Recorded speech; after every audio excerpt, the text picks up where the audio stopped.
Us today. We're going to officially call the meeting to order at 6:04 p.m.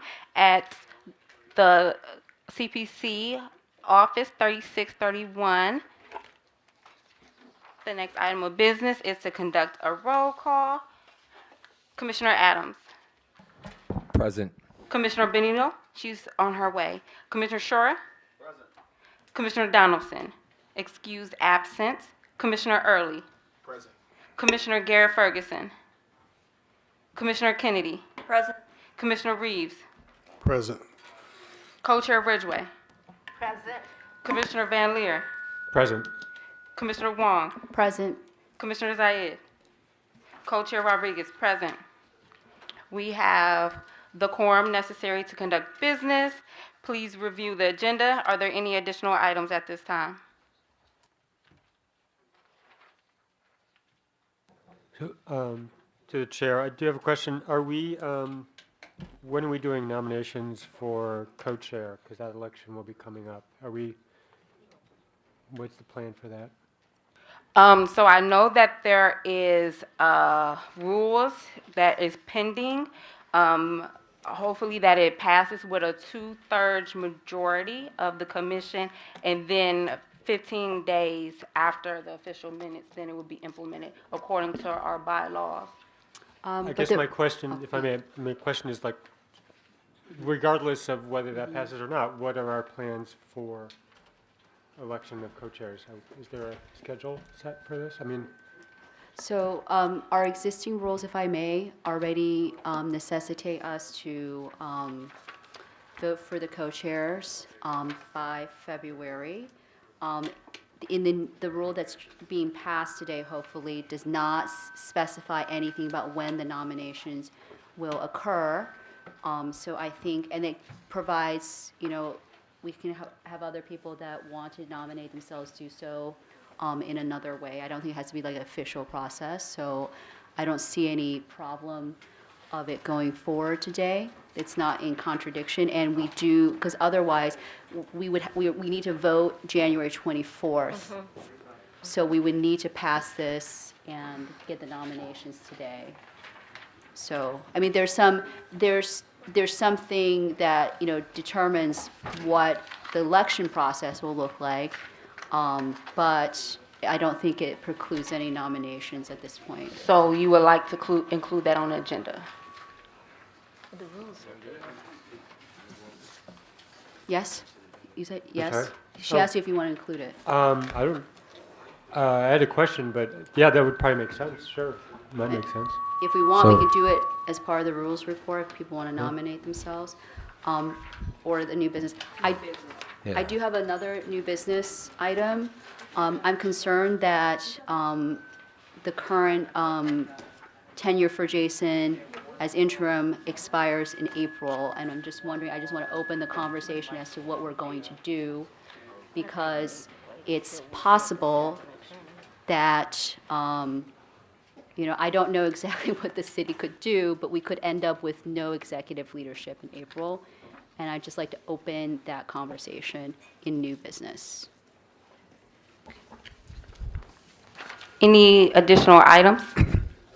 To the chair, I would just formally make the motion to add co-chair nominations to the agenda. I'll second. Okay, it has been properly moved in second that nomination of co-chairs will be added to the agenda. Any further discussion or debate at this time? Hence none. We have to do a formal vote. Commissioner Adams? Aye. Commissioner Benito? Aye. Commissioner Shura? Aye. Commissioner Early?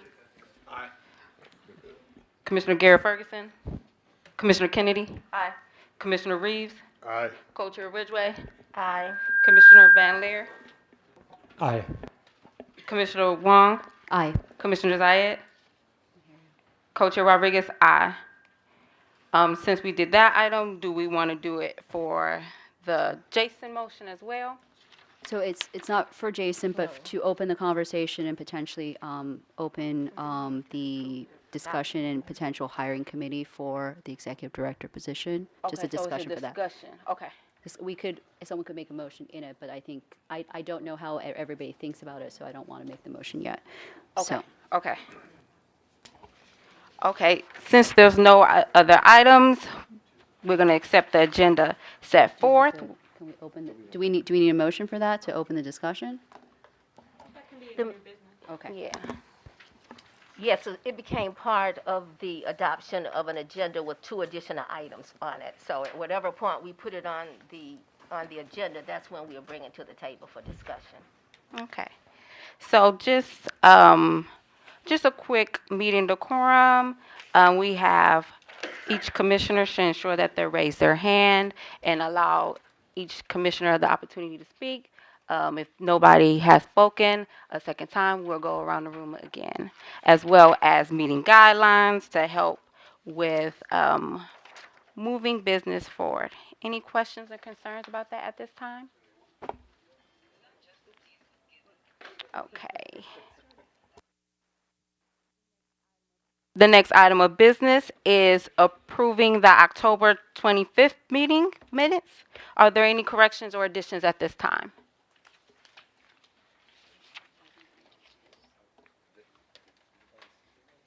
Well, I believe they sent them out. The only concern that I had on the actual minutes, it says this is a draft on the top of the meeting minutes.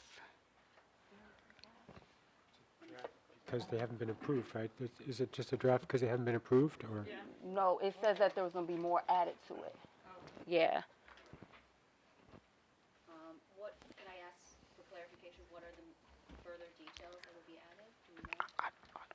Mr. Walker here? Jason? I'm not aware of any additions that have been requested that aren't already what you were presented with. So, you know, the draft will be removed when it's presented as minutes. But no one has brought anything to me to revise or change those minutes. So, Okay. as far as I am aware, that's how they stand. Final amendments and clarifications when we're, after it's passed, because that, removing that sentence does not change the, Right. and removing the title does not change the content of the minutes. That can be adjusted, for publication. Okay. So the question is on the adoption of October 25th, 2023 minutes. Any questions or debate at this time? Has there been a motion? Oh. I move to adopt the October 26th meeting minutes. Okay. The question is on the adoption of October 25th. Any question or debate at this time? Well, I think we all are in agreement and you seconded it, basically. I'll second. So are there any question or adoption of the October 25th meeting minutes? Hence none. We're going to go forward with the vote. Commissioner Adams? Aye. Commissioner Benito? Aye. Commissioner Shura? Commissioner Donaldson? Is not here. Commissioner Early? Aye. Commissioner Garrett Ferguson? Commissioner Kennedy? Aye. Commissioner Reeves? Aye. Co-Chair Ridgway? Aye.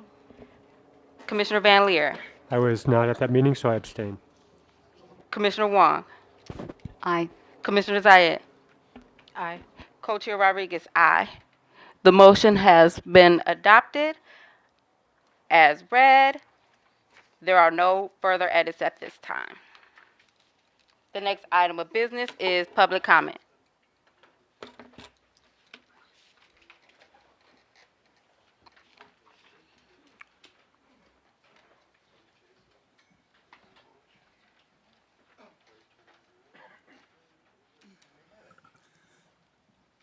Can you hear me?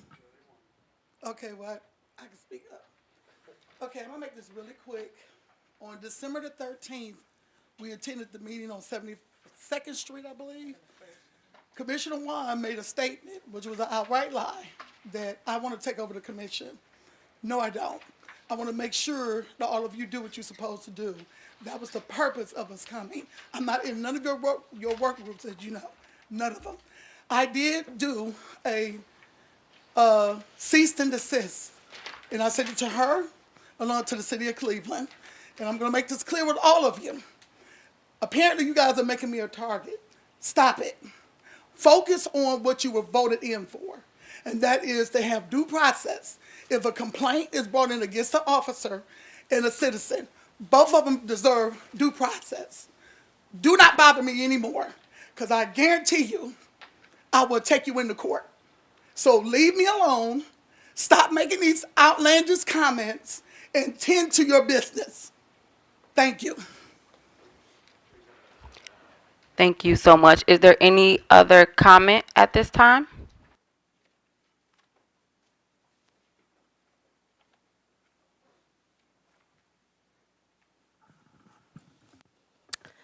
All right, good evening, everybody. We have known that from the beginning, everything has been chaotic. And it doesn't matter is all the commissioners or the community members. We have all witnessed so. And I have said that from the beginning when we started our meetings. Doesn't matter it's a public meeting, monthly public meetings, or committee meetings. Lots of you were selected, appointed to ensure the failure of the commission. Up to this moment, only very few of you actually capable of doing the job and actually making the effort. The people I would like to point out that would be Commissioner Wang and Commissioner Zayed, Commissioner Reed, Commissioner Benito. All of you guys actually move forward with your expertise more. And Commissioner Chura and other commissioners do offer their expertise because they have been on the force. Even lots of the former commissioners participate, try to strengthen the current commission.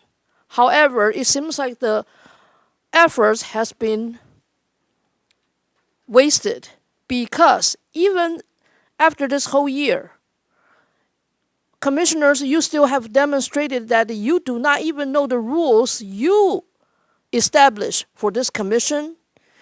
You still do things just because you feel like it. You think it's right. It's not because it's objectively correct based on city ordinance, based on all the rules you have approved, established here. Not even mention all the important practices already established by other cities with the consent decree. This is the reason why I have been saying that lots of you, if you do not know how to do this type of work, it's not your fault because all of you have this as your first time. But please don't stay on the seat. Let other people who can actually do the work to do it. And plus, the statement about some of the commissioners should be working for the city, I agree. But definitely it's not Commissioner Wang, for example. Definitely it's not Commissioner Zayed, I would say. Definitely it's not Commissioner Pete Valier. Sorry, I got your name wrong this time. But the thing is, if you guys really cannot work together and the co-chairs do not even know that throughout the process, your job is actually going out to get the proper funding or increase the funding for the commission, you guys actually should be going out to work on the things to establish the good standing of the commission. Instead of that, and your behavior is actually more towards the you consider yourself as a city employees working for the city. That really jeopardizes the independency of this commission, which issue 24 actually authorized so. So please, if you do not really know how to do this work because it's your first time, do not prolong the mistakes. yes, this particular charter amendment probably has to be amended again, but please don't go backwards. As the other advocates mentioned last week, Wednesday night. This is important. You guys are all good people, but your understanding of this type of works are not all on the same page, not even on the same level. This is the reason why certain commissioners put in a traumatic efforts, but their efforts has been sacrificed. Do not try to do something only to make the commission to look good. You need to do the things really good, which could be ugly, which can look ugly to begin with. So if your working experience always makes sure that you will have to do things to make yourself look good, make your organization look good, please don't stay on the seat. This is a commission to do real work, to make up the big damage we have got throughout decades, even centuries. It's not a career ladder for any of you to look good. The good job you do actually will make you look ugly, but the history will remember you as a contributing member of Cleveland. Your legacy may not show up now because you are not old enough to have the word legacy to attach to you. However, your work will speak for you. But thinking about making things look nice, look good, is definitely not the way to go. I'm sorry, I have to repeat this again and again. But that's what community needs. Otherwise, without this revolutionary issue 24, the commission will never be able to do the work to regain the harmony between our community, our residents, and the police force, who are supposed to protect and serve, but now they do not even have the proper guideline because they have lots of flaws in their own system, which you should be the one helping them to reestablish that. So if you guys do not really know how to do the work, please don't stay on the seat. Thank you for the good job from Commissioner Wang, Commissioner Chura, Commissioner Pete, Commissioner Zayed, Commissioner Benito, and even, I would say, Commissioner Kyle. Thank you. And also, the demonstration we had back on Saturday, I have to thank our Commissioner, Dr. John Adams, and also, he's not here today, Commissioner Donald, yeah, and they have been making effort, but these efforts really showed up late. We need more of those. We do need to speed that up. It seems like some of you started picking up the correct direction, but not all of you. If you cannot remedy this fast, you better leave so other people can up because we have been losing time. Thank you very much. Hi.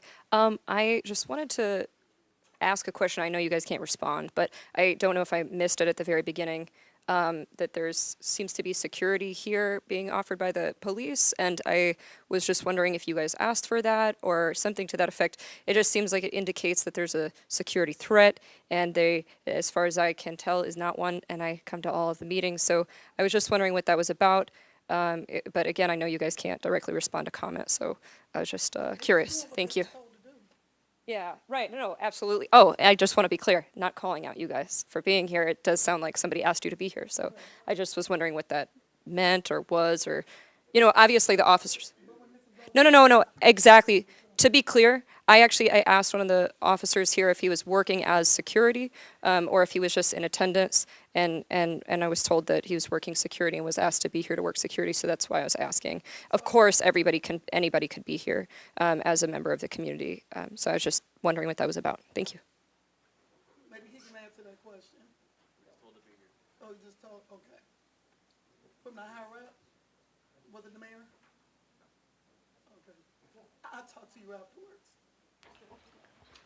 Oh, okay. So thank you for that. The next, oh, are there any other further comments at this time?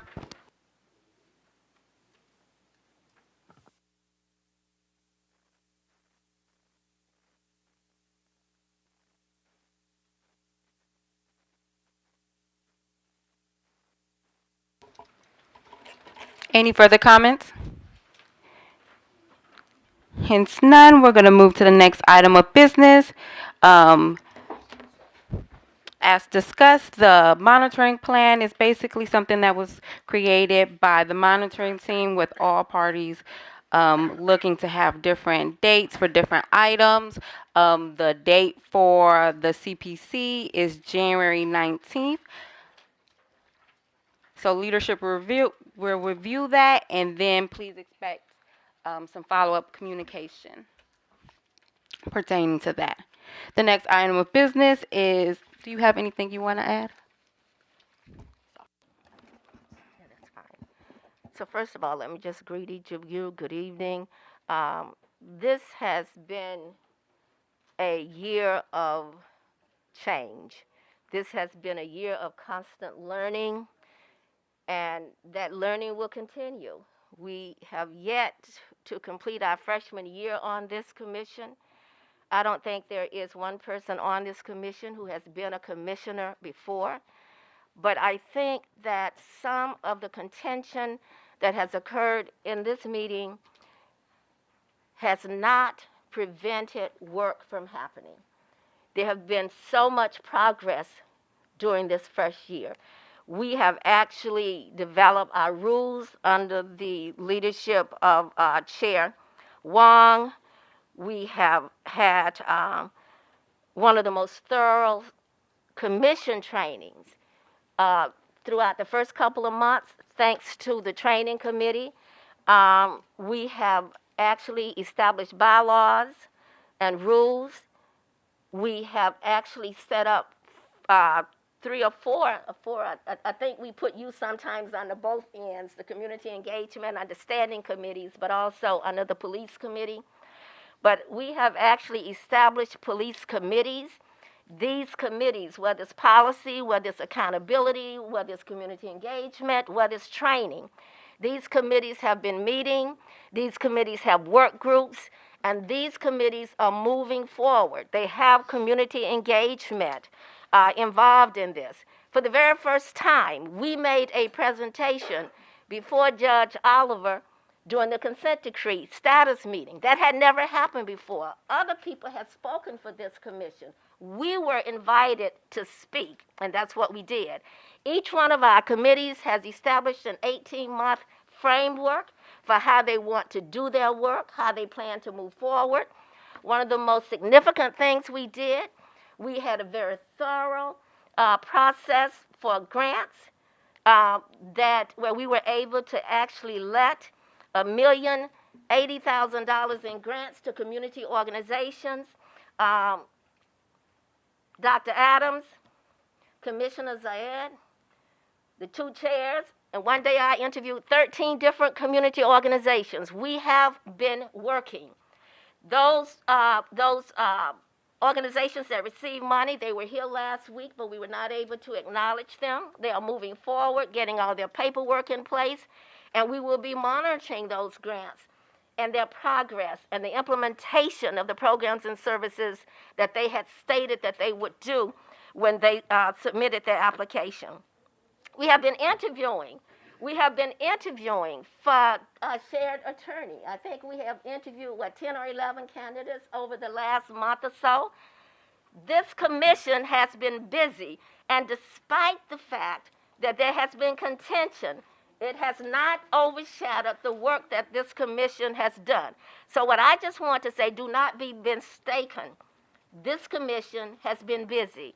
I think everybody on this commission has worked in some capacity to make things happen, and that's what we should be doing. This is the end of the first year, and we will be moving forward at the beginning of our sophomore year to do even more. So I just want to thank, as a co-chair, I want to thank each of you for for what you have done to move this commission from where it was, which was nowhere when we got started. It was a group of people with a group of names, with a group with a certain amount of experience in the civic and community area. But you have proven that you are more than capable of being on this commission. You are more than capable of doing the work that's required to be on this commission. Is there more work that needs to be done? Most definitely. Most definitely there is work to be done. But this contention that has existed in these meetings, it has not overshadowed the work that you have done. And I just want to say, as a co-chair, you should feel proud of what you have done. You should stand tall. You should be able to say to the community that we represent, we have been here to represent you. That's my co-chair statement. Thank you. Thank you. Executive Director. Good evening, everybody. As we close out the year, I don't have a lengthy report to give. I was asked specifically to talk about one thing on the agenda, but I am going to take a little liberty to extend that beyond and talk about staff in general as we move into next year. So we are on, we made an offer, and the offer was accepted for a shared attorney, which is a 50-50 cost-sharing arrangement with Department of Law. That attorney will be empowered to be an attorney, which means that they can actually do real legal work for us on our behalf, and the reason being so is because of the reporting structure. So I think we've covered that ground before. I'm not going to announce the name because I'll actually introduce that person at our January meeting. So that will make it so that that person has time to prepare to onboard here without people asking questions or trying to seek them out, and I want to have a chance to onboard them just like anyone else would be onboarded before they're put out to the community at large. But I'm confident that we selected someone who has followed the work of this commission, is aware of what's going on, did the homework, did the research, knows what they're coming into, understands the gravity of their position, and still wants to take this job, including watching the videos. So it takes a brave person to stand up and say, I'm willing to jump into that, and I think I can help. And so I think we found a good person who's willing to help this commission tackle some of its toughest issues as we move into the future. So we had a good hiring committee, and there was no disagreement that this was the right person between everybody on that entire committee. So I think that's telling unto itself that they did a great job. So that's the good news. The sad news is I lost a wonderful staffer who's been with us for 4.5 years. And I just want to say, on the record, we didn't have to lose that person, right?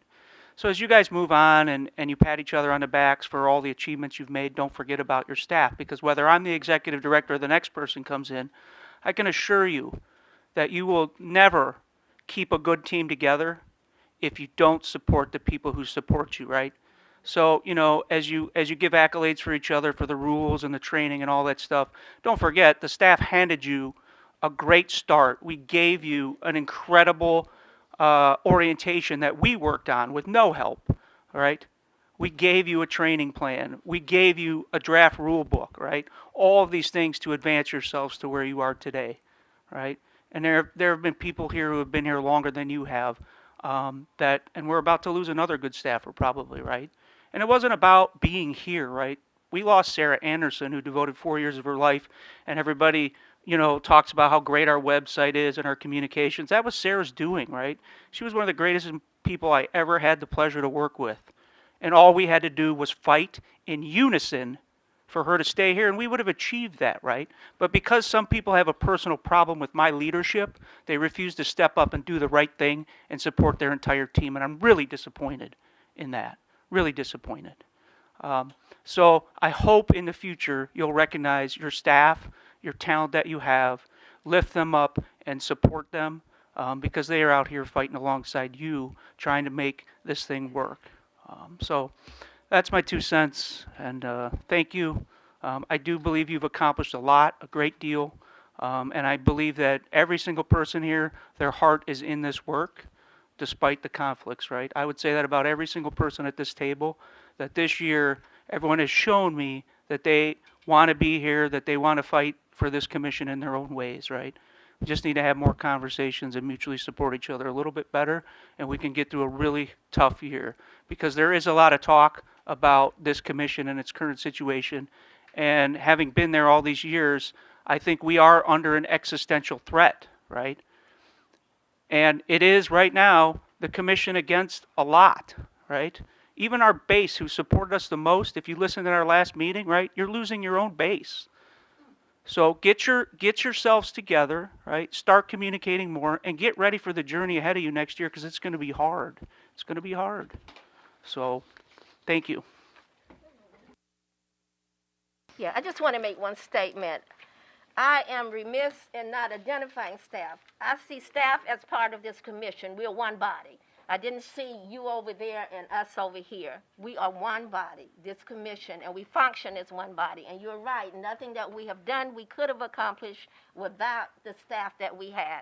I was remiss too in not mentioning the trauma series, which was one of the major achievements, that partnerships from the community came in and helped make that happen. And I know if any of you attended those, I know that you would also say that they added greatly to how our community sees us. But I see the commission as one body, staff and commissioners. I don't see staff over here and commissioners over here, so thank you. We look forward to meeting the attorney. I think that will really help with different decisions and help ensure that they're in order. Thank you. So thank you for all your kind words for everybody. I hope everybody feels gratitude for where we are, even though it's been a little bit difficult. I have a question for Mr. Goodrick. So thank you for furthering that the hybrid lawyers, I like to call it, with the shared lawyer with the city.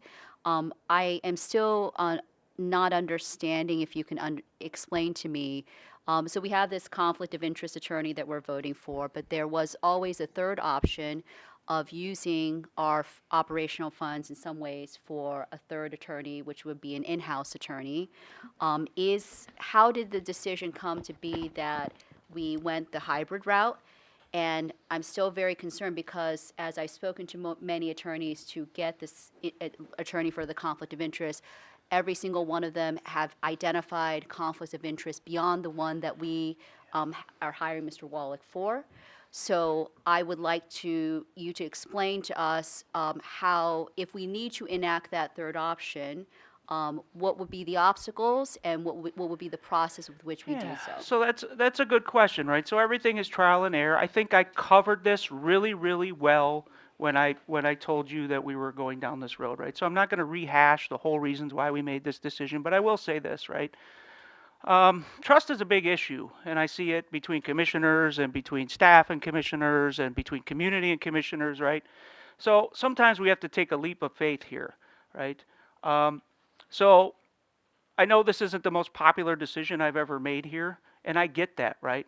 But in no way does it limit your ability to go outside if you don't agree with the legal counsel you get from this person. So I think people are missing that fact. And you, Commissioner Wong, of all people, should know this because you've led the charge to get outside advice, right? So it's no different. If you don't agree with something that this attorney comes up with, it does not negate your right to ask for outside legal counsel, right? It never does, it never will. So you are secure in your ability to always get independent outside legal counsel and advice when this commission feels at its discretion it is required to do so. So we have that always with us, right? So if I could respond, so that is the thing that I'm worried about, is that you said in our discretion, which is the conflict of interest attorney. We're facing some headwinds right now, still trying to finalize his contract. And if we had to go through this process every single time, and we are lay people, right? We can disagree with the attorney, but we don't know the law. We haven't studied it. We don't practice it. This will be, so I am just concerned that if we don't have someone that we have the ear of, and that has our interests as the commission completely, right, completely separate from the city, that certainly in terms of timing, we won't be able in real time to ask questions, and to that end, I'm still very confused why the law department, if it believes that the city is independent or has enough not conflicts of interest to work with us collaboratively, why we've never had a city attorney even at our meetings. I think at that point, so I just wanted us to maybe reframe, yes, we will deal with a conflict of interest attorney, but it's a very inefficient process that, say we have something that just comes up, nothing to do with some controversial issues, just a grant issue. Wouldn't it be great to have a municipal law attorney in-house working for us that we can trust 100%? And I think some of us are, some commissioners, we're at different stages of realizing this, but we're realizing we are facing some potential interference, and that suggests conflict of interest to me. So I just want to make sure we have the money in the budget. I don't think it should be more than a half-time attorney for that. Is there money in the budget, which we'll talk about later, for the in-house attorney that will not require discretion from a majority vote to be the counsel, the independent counsel for the commission? So to the commissioner, no, that is not something that's in your budget. If you have a conflict of interest, you have a procedure. So I apologize that this procedure hasn't gone well, between you and the law department, and it is between the commissioners who are negotiating the law department. Part of that reason is because I'm not allowed to be involved in it, but rest assured, if we have a conflict that I am not involved in, so I have to step out because the conflict is about me, we will get this done quickly, efficiently, and effectively, because it's my job to make sure we get under contract and get moving. So because other people have been managing this process and I am not allowed to get involved, unfortunately it's taken a lot longer, in my opinion, than it should have under regular circumstances. Because if I were managing it and it was handed off to me right from the start, we would already probably be at a decision from this attorney. But unfortunately, that is not the way it happened, because you weren't able to use your executive director effectively in this position, and you all had to handle it yourself because it was related to me. So in my opinion, a conflict will never take this long to resolve in the future, should you have some. If your motion is correct from the start, if I'm allowed to help you craft that motion, if the motion is voted on, and we move quickly to follow that process. I do want to note that I disagree with you that there is no conflict of interest for you to be involved. You took the action and the decision and the warning from the city. There's no conflict of interest because the eventual lawyer, and I'm sure he's told you otherwise, that the eventual lawyer that we decide upon is voted by the entire commission. With all due respect, Commissioner, I'm not going to put myself in a situation that can Exactly. cause me potential legal harm. that So is the not a advice was good conflict of advice to interest. remove myself from this, right? But that is not a conflict So of interest. whether I agree with That it or not is different. irrelevant. So can are you done with your question and comment? Because I'm going to Go move ahead. forward to Commissioner Early. To the executive director, please stay at the table. We talked about staffing and the issues with staffing. I wanted you to address the community around two things, because on June 14th, with a majority vote, we voted to make you the executive director, which the mayor rejected. At that point, I wrote a letter and asked our co-chairs to go to bat for us in that regards. Can you talk about what that process, why that process has been held up? Number one. Number two, when we talk about losing staff, when we talk about losing staff, I want you to highlight the pay disparities that exist when it comes to the female workforce that we have compared to the male workforce, and how that is hurt and how it is unfair. Can you speak to that? Absolutely. So to your first point, I think that this process was outlined by the law department, how to make a motion when there's a conflict, right? I didn't see any resistance from them in their process, right? They're saying, here's the process we'd like to follow. They didn't say you couldn't do it. They weren't fighting your power to do it, but they were very clear on a process. Some commissioners didn't agree with that process, wanted to argue back about the process, and just didn't want to go through the motions. And so it became quite a bigger conflict than it had to be, right? There's nothing wrong with the process that Law Director Griffin sent over, in my opinion. It's an easy process to follow, and it allows you a quick thing that you can, a roadmap for every time you feel there's a conflict that you can get to a resolution. So I think part of that issue is, if you look at the email exchanges between the city and the people involved in that, the story tells itself about why it turned into more of a conflict than it had to be, right? So that part of it is, I think the solution is to adopt that process formally, and then you have a way to go through this each time and lessons learned. So this is the first time we've done that, so give people some grace too, because it was a hard topic. It's very emotional. The who we want as our executive director here, that has caused a lot more tension than I ever imagined that it would. So there has been a lot of that reflective in how this plays out, right? People are personally vested in that fight at this point, and it has caused undue delays in achieving one way or the other an outcome for that. So now moving on to the other question about staff. Many commissioners are aware because I've shared it with them. I wrote a memo. So let's start at the beginning. I was very clear when we went through our initial budget hearings, right, that there were disparities in pay in this office, right? And particularly this goes back to when we were first established. There's a pay scale I have 3 project coordinators in this office. And there's a pay scale at the city for project coordinators. It's a lengthy pay scale. So it goes from like $20,000 some dollars all the way to $100,000 where you could fall as a project director, right? So there's a lot of disparity there. When we were first hired as staff here, it was under the previous administration, and we reported to the finance director at the time, who later became the chief of staff, Ms. Sharon Dumas.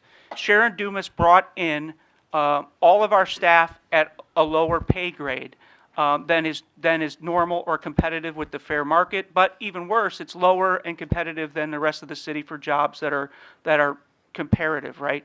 So with the exception of, we have a senior policy analyst here who's a project coordinator, who's a white male, and he came in at a higher rate. He was the first hire, and no one was able to match that rate, nor were we allowed. So I gave everybody, when they were hired, the maximum that the city would allow me at the time, because they were all underpaid for what they were worth, right? So my position was, whatever were they going to allow me to spend, that's what I'm going to spend.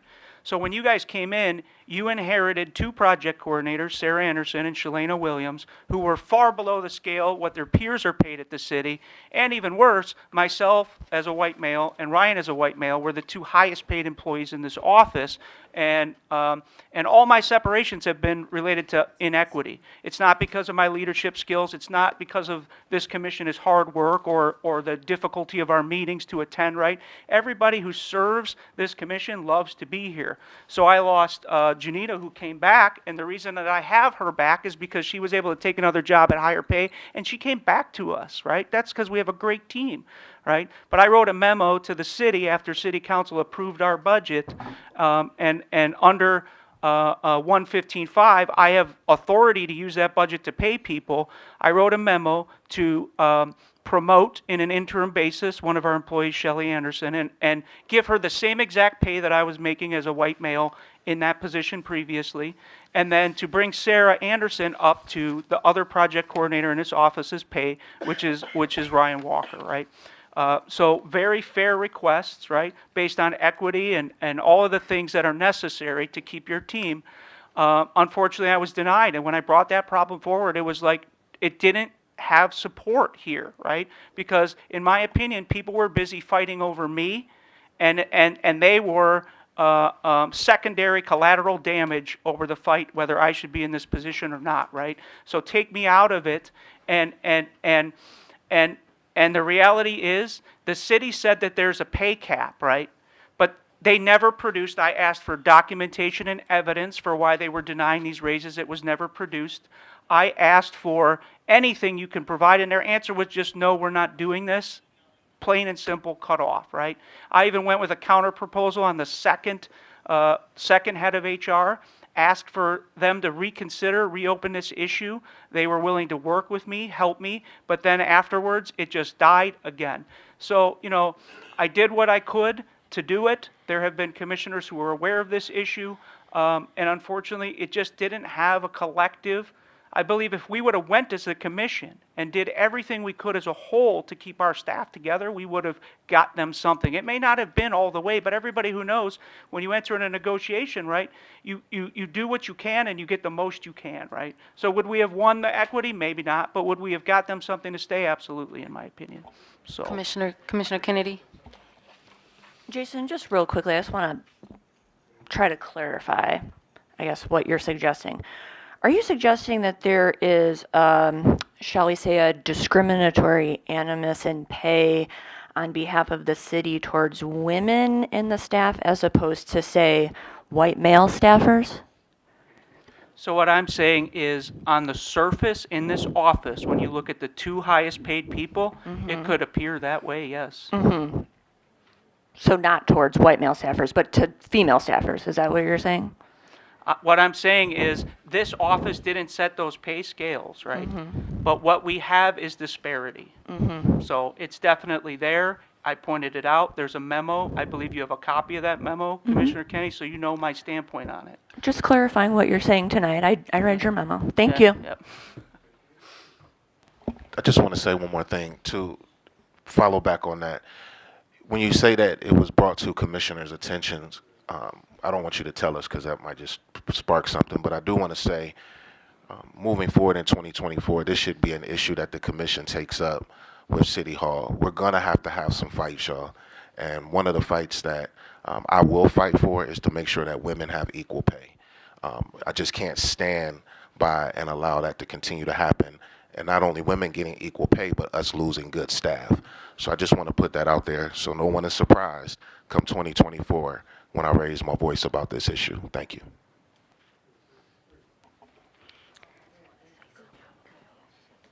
Okay.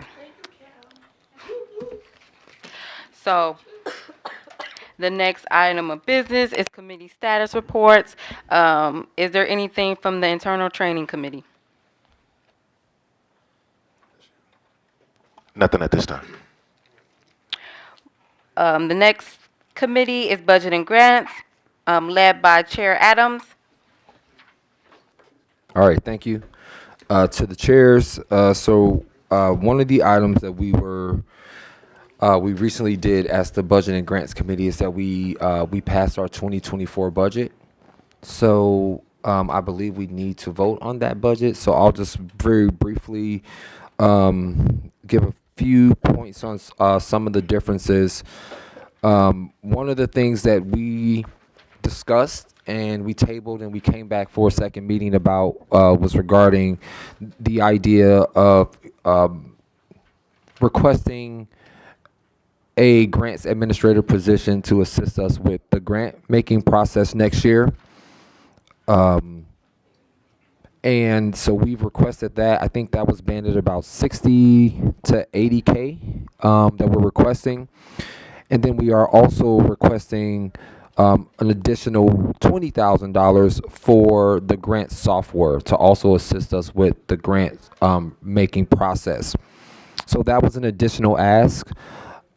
The 2023 budget was 2.089 million that we had, but we're getting an increase this year for a multitude of reasons.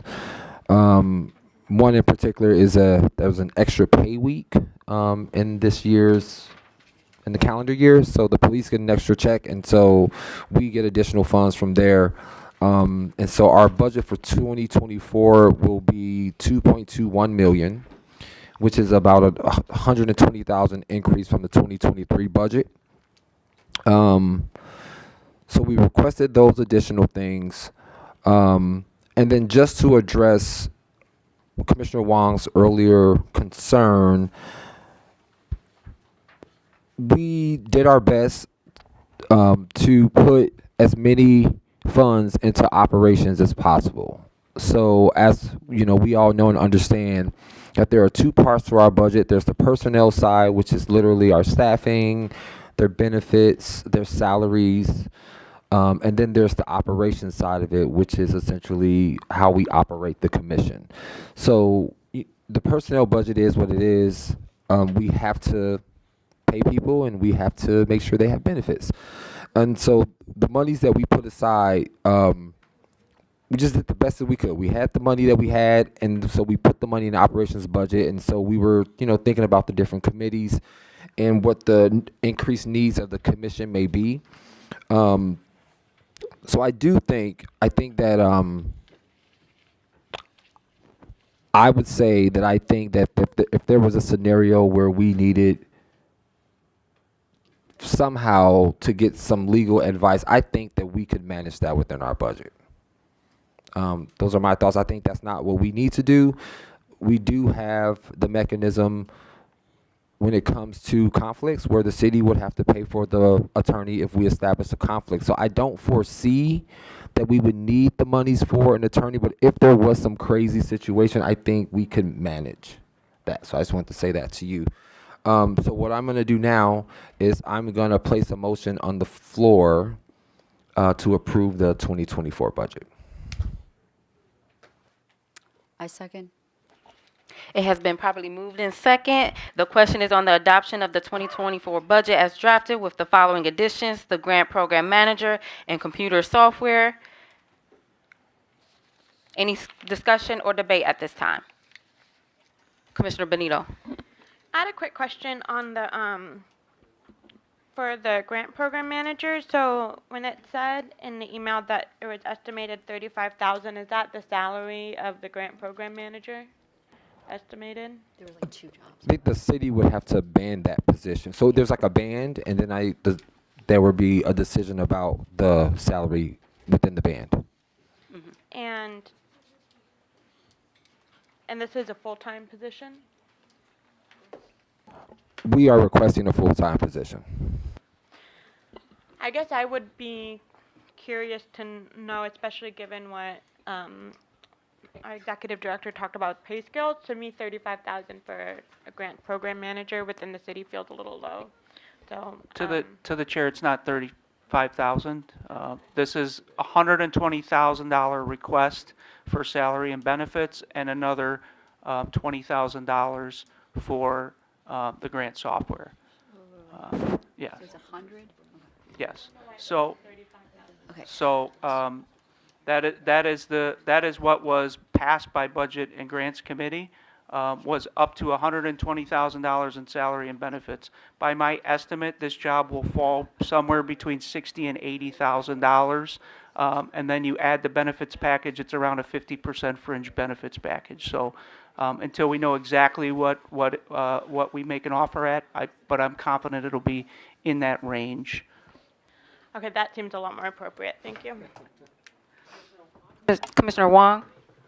So I always think that most people except for the CEO probably deserve more money, so I don't mean my comment to suggest otherwise. However, I am a little concerned that we have a grants administrator that amounts to basically 10% of what our total grant output would be.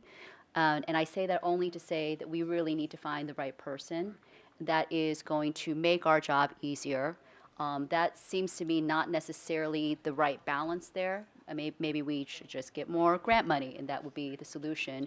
But I think that we really need to be careful because that is a significant, even though like it is a significant salary, and I'm hoping that we find a person that is extremely responsible and will take the burden off of it, because I saw the Budget and Grants Committee running around at the last minute, working very hard to finish the grants. Thank you. To the chair, what you just said is one of the reasons why we want the grant position, because they will be able to help us raise additional funds. So those funds could be used. We have to figure out a job description. I think we have a group of people together who are tasked with working on that. But we can discuss things about if the salary isn't where we wanted, do they get some type of bonus for the amount of grants? I think we can be creative with the position. I think where we were on the grant committee is we were all in agreement that we needed the position. And so there were concerns about whether or not the city would give us the position or not. But our stance on it was, we are going to ask for what we want and what we need. And if they say no, when we get a chance to kind of recalibrate the budget in June, then we're going to ask again. And every time we see them, we're going to ask, because when the commission went to the council meeting, I believe it was November when you all went to council. Was that November? But whenever that last meeting was, the council had expressed concern over the management of the grants, and they were concerned about making sure that funds were being spent appropriately. So we were simply responding to their biggest concern. And so we're hoping that because they are so concerned about it, that they will support us by giving us a position that we are advocating for, that we need. Commissioner Early. Thank you. I'm definitely in favor of this position, not only because we definitely need a grants manager who can bring in more resources, so it's an investment within itself, but also so that those who are awarded grants can be protected as grassroots organizations that struggle with infrastructure. So I'm pleased with this position. But my question is, does the hiring of this position come out of the grants committee or out of the hiring committee, just for clarity? It's a staff position, and so according to charter, that is the duty of the executive director. So we're simply advocating for an additional position. So we're not asking to allocate this position out of our existing budget. We're asking for an additional $140,000, 120 that would cover the salary and the benefits for that person, and then the 20,000 for the software. So we would not be taking, because then that would take money out of our operations budget, and we need the position approved first. Commissioner Benito.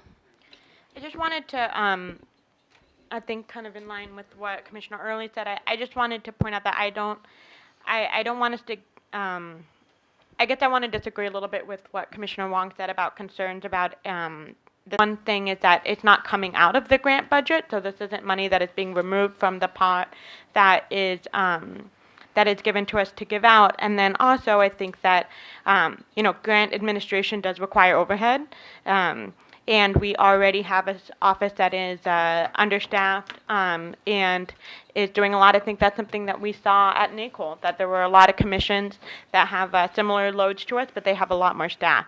So I think that there is sometimes a myth around needing to have as low as possible overhead in order to, to be doing a good job, and we really need administrative overhead in order to operate well. And then I think also on the point of Commissioner Early, that because we are a grant program that is specifically trying to target grassroots organizations, that means we also do want to be providing additional technical assistance, which takes a lot of time, especially when you're looking at the volume of grants that we have. And also, I think that it was clear that we have a desire to support organizations as they apply for the process. So we're not only providing technical assistance to organizations once they're granted, but also organizations that are interested in applying. And so I don't think that a 10% overhead that is not coming out of the grant budget is an issue. And I just want to be cognizant that it's not just a regular grant program either. Thank you. Commissioner Wong. So I in no way suggested that. I understand that doesn't come out of our budget. However, the point I was making is that it represents 10% of our granting. And I do want to note that I secured through the Cleveland Foundation a volunteer, or like a free grants administrator, but the Budget and Grants Committee at that point didn't feel it was necessary. And I just say all this because of a certain sense of our responsibility to the community is also a fiscal responsibility. And I only wanted to say that the person we hire should be taking the burden off the commission. That to me is not burden, but like the responsibility. I do want to note though, in sense of proportionality, because the grants are one proportion of one sliver, and it was something that was added, and I think it's great. However, one core thing that we've never had this entire year is proper independent legal counsel. That was also part of the charter. We were supposed to have an attorney on the commission. It would have been a civil rights attorney, so it's not necessarily all the attorney work that we need. Jason, I just wanted, for a sense of proportion, how much did we spend this year on legal help? Just so we understand, and how, none, okay? And how much is the projected salary of the attorney? You know, we know that people do work when they're like properly compensated. So what is the salary for the hybrid attorney? So, there is a motion on the floor, so as the secretary, you know, that's not in the scope of this particular motion at the minute, but I can give you that information, so. I believe that that's 50. I think $50,000 So, for the I attorney mean, comes to out the- of our budget, this- and then the city I do just want to address just one last thing, and then we can hopefully take the vote. One of the things that is happening with the grants right now is that this process is ongoing. So even every step of the way that we've been through this, we've had something new that we had to address or potential problems that we had to solve. Although this is kind of out of the purview of most commissioners right now, we are still working with grantees. Like right now, I had to meet with Jason today because, you know, and it just supports why we need this person, because we have to work very particularly with specific grantees. So the city prefers sort of like this a method where they prefer a reimbursement program where grantees would purchase things and then they would reimburse them. But you know, that's not the case for a lot of grassroots people. A lot of grassroots people may not have all of that startup costs, and so we have to work together with the legal department to make sure that the grantees will actually receive their grants and that they are going to need a support. And so even right now, if we had a person like that in place, in addition to helping us raise grant funds and things like that, they would be able to do some of that work for us as well. So I think one of the driving forces behind this position is that we want to support particularly the grassroots organizations, because we don't want a program where established organizations are going to be the only organizations that are going to be able to qualify for these grants. So we, you know, considered that when we were coming up with the position. I just want to just put that out there, that part of the drive forward is to provide the additional support for grassroots organizations. Thank you so much. I know that it was a call for a vote. No further comments from anybody who didn't speak at this time? Okay.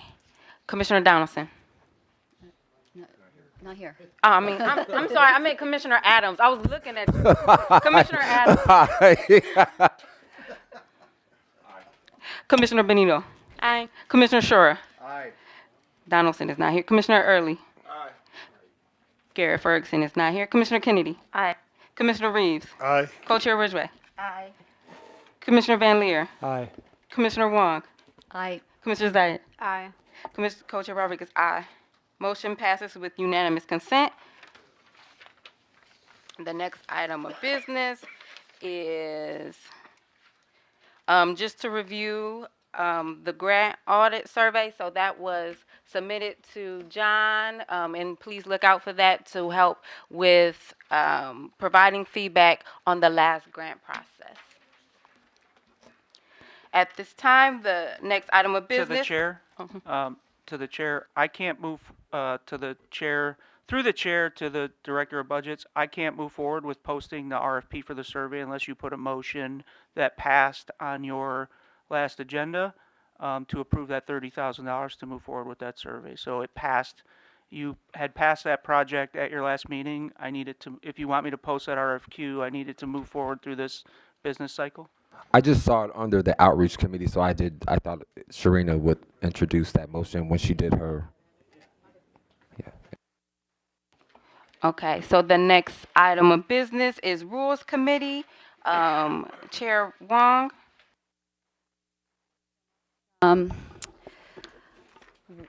I just want to thank my Rules Committee for their persistence. We had thought at this point in our tenure that we would be have nothing to report, but it seems like the rules can always be improved.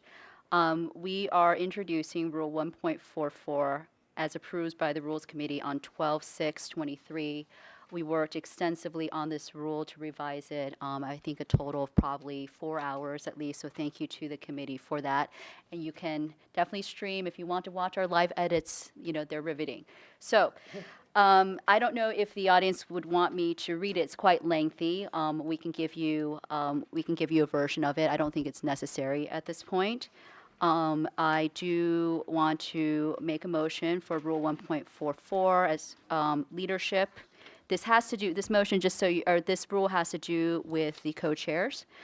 So if any of the audience members would like to understand why we revise the rules, any of the committee members would be willing to speak with you. But generally, it was an attempt to balance the powers of the co-chairs and to also refine the electoral process for selecting them.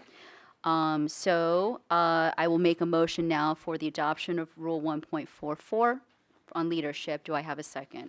Second. It has been properly moved and second. The question is on the adoption of Amendment 1.4.4 leadership. At this time, question and debate. Commissioner Benito. Commissioner Donaldson, who could not be here, has asked me to read a couple statements on the motions that are coming up tonight. So the first one, this one, so I just wanted to read the statement if that's all right with the co-chair.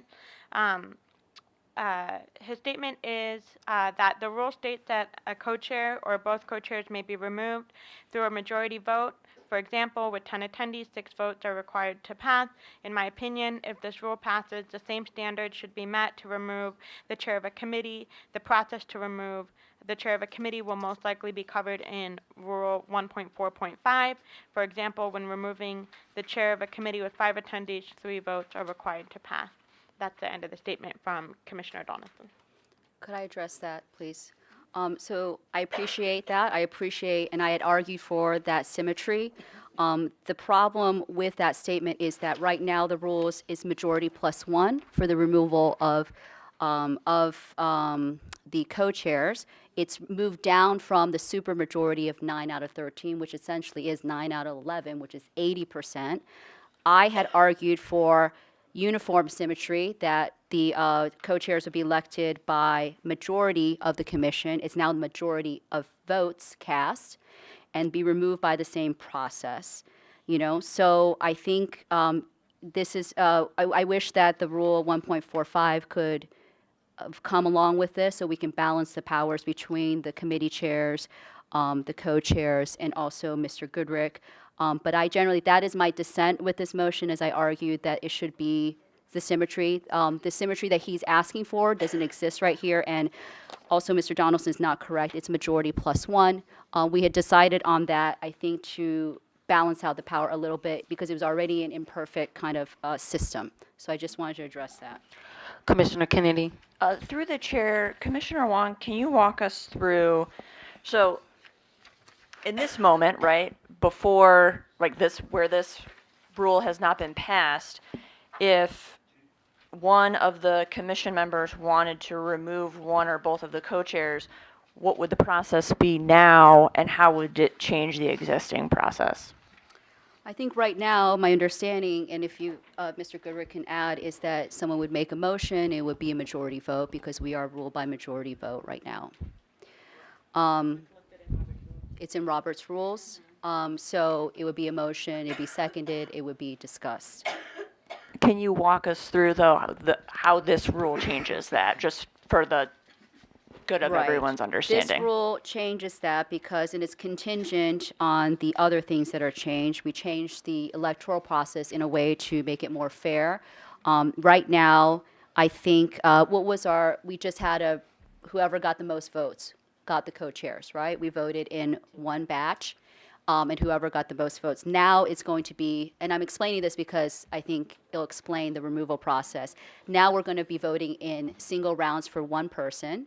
If they do not attain the majority of the votes cast, which might be different from the majority of the commission, which I had argued for, then the two top getters in that round will go to a runoff. And the second round will be repeated in the same way, and that's how we will elect the two co-chairs. That's the change.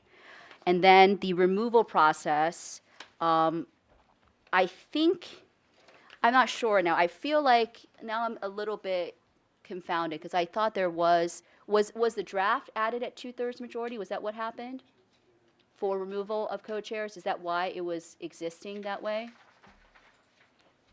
For the for the co-chairs? What's your question? I'm not sure. What was the original removal for the co-chairs? In the original rules, or there was nothing in the original rules about? Okay, there was removal no, of so the then, I feel like there was, but in a draft there, I did see 9 out of 13 in the draft. Yes, So in the then first there was a draft. draft written for this rule, and it was 9 out of 13, which I think is assuming, I mean, we could ask for removal of one co-chair or two, but it could be 9 out of 11 or 9 out of 12, which is an obscenely high amount, percentage-wise, and doesn't have that equity. So we've now, there was discussion to just make it a simple majority to remove a co-chair or two co-chairs. I don't know if it would be a simple majority of the commission or a simple majority of the votes present. But in order to kind of balance out, because Mr. Goodrick is, to balance out the power in my view, Mr. Goodrick, his removal process, or the ED's removal process, is 2/3, and it's set by the charter. That's not changeable. So the thought was to maintain a balance between, yes, we want the co-chairs to maintain the majority consent and support of the commission, but given the other powers at play and a sense of like not creating too much chaos and churn, we came up with majority plus one. And majority plus one is very hard to do, so we actually wrote out, because majority plus one is better than like a percentage, because a percentage would give you in-between numbers. Does that make sense? So it's not changing from the, No, before it was a simple majority. okay. So if you do majority plus 1, 12 this would be 7 votes. So that was the principle to the chair. This is the procedure we came up with. So that's what the Rules Committee voted to move forward to the full commission. And it's, it's complicated because as the member said, it's about, it's easier to just, we decide just to spell out the numbers for every scenario that we would have. So that's what that is.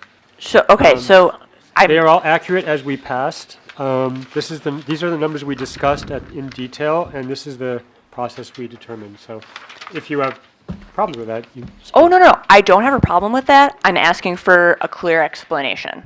That's all I'm asking for. So, right now, right? So this rule hasn't passed yet. Right now, if someone was to decide to move a co-chair, and we called a vote, right? Someone seconded it. We went through the discussion. We called a vote. It would just be the majority of the people in order to complete. If it's on the agenda, right? So it would require more if it was done as a motion otherwise, because it's treated like a regular motion. Right.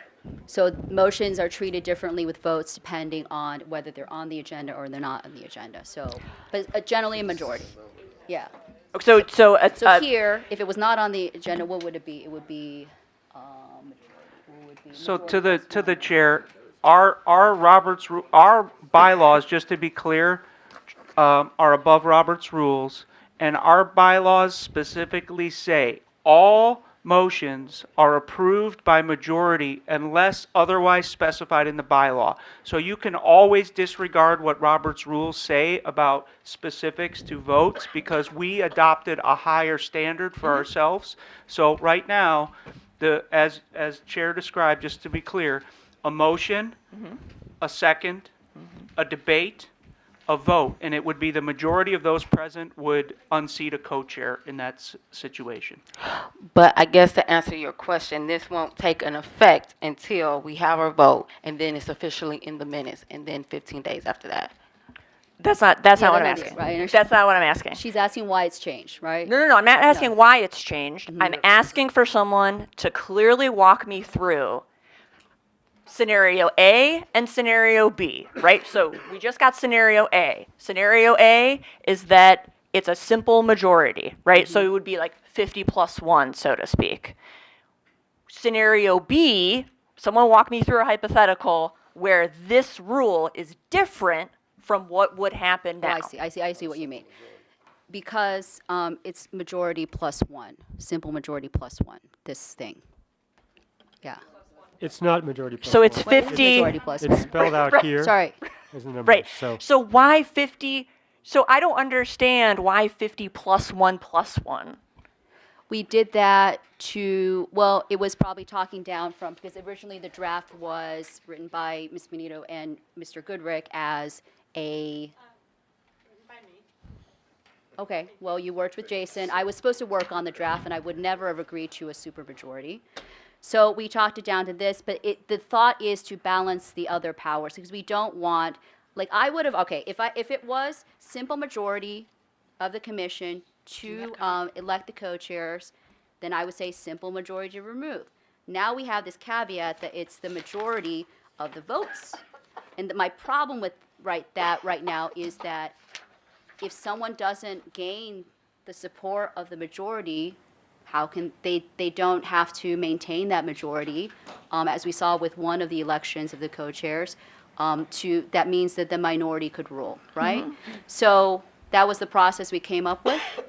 I mean, are you suggesting that it should be a removal process of just a simple majority? I'm Is that what not. you're hoping? I'm not making a suggestion. I was just asking for a clear explanation, which I feel like we finally got there. However, I think that this last section of this proposal seems a little unnecessarily confusing. I guess I don't know why it needs to be 50 plus 1 plus 1. It just No, it's either it's because the percentages, we wanted to balance the percentages out, and if you do percentages, you get decimals. So we I had to understand either that. round up or down. So we actually, depending on how many people are present, right? Because it originally said like 2/3 or something, and or 70% or something.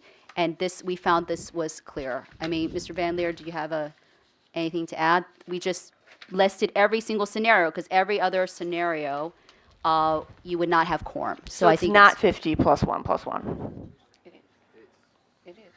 but it's it is not precisely that. We came into the issue of looking at percentages and what made sense, and we wanted to create a higher bar, but we also wanted to be absolutely clear on what it would take to do this. So that's why we spelled out each scenario with as long as 7 attendees are there. We went through a long process, believe me, of figuring out what would make sense and to reach the goal of having a higher bar than a simple majority, and one that would make sense, and that would be very clear. And we first said try to come up with percentages, but because of the small numbers, you have to round up or down. What are you going to do? Right. So this was just a way to really spell out very clearly what each scenario would look like. Okay. I know Okay, so from your perspective, Commissioner Van Leer, the votes required to pass listed in this document, is it different? Are the votes required to pass any different from what would happen right now without this rule being passed? yes. Well, Director yes. Goodrick explained what that would be. I mean, so yes, it's different.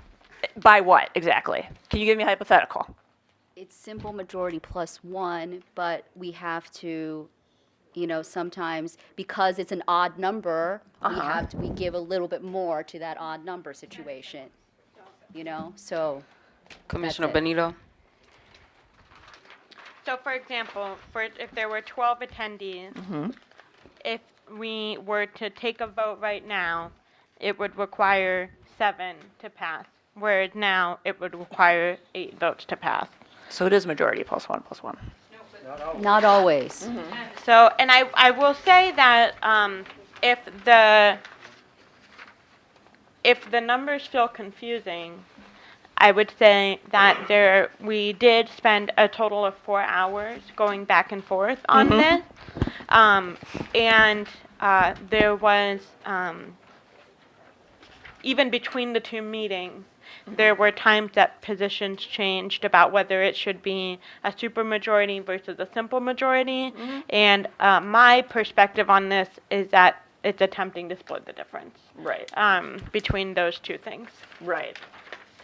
And so, and if the, if on some of these it doesn't equate to just majority plus one, or majority plus one, it's because some of the numbers are odd numbers, but what we are voting on is these numbers, not necessarily a majority plus one or majority plus one. We are voting on these numbers, just to be clear. Okay.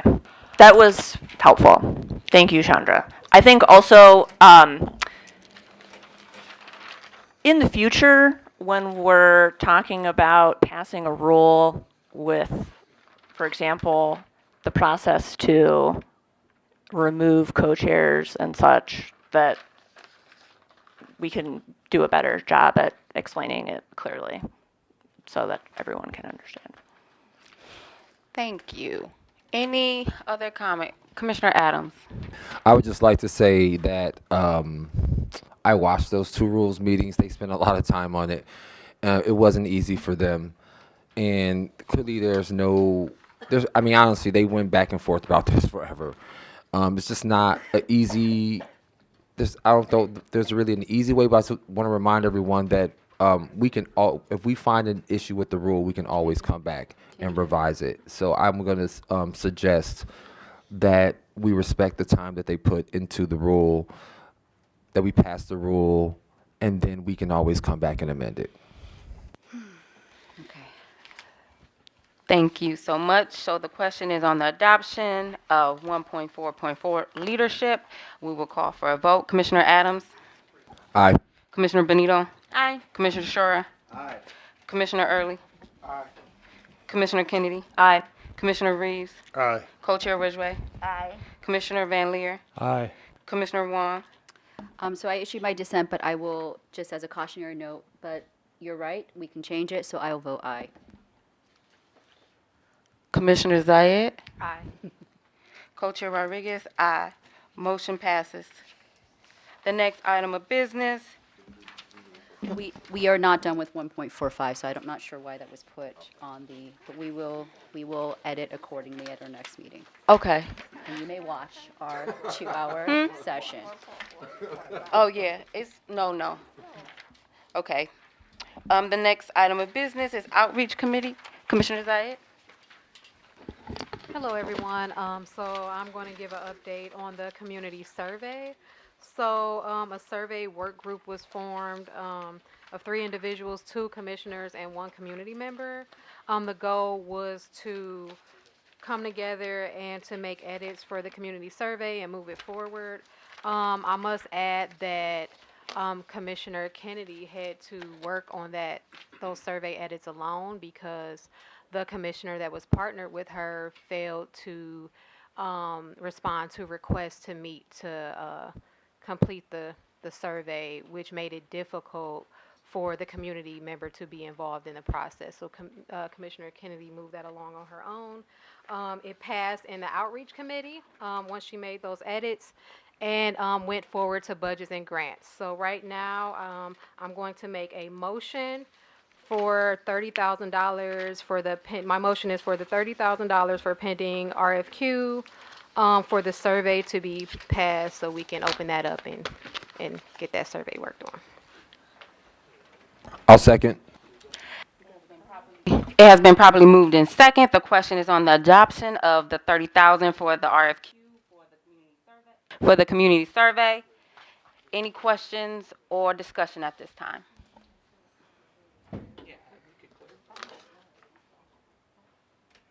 Commissioner Wong?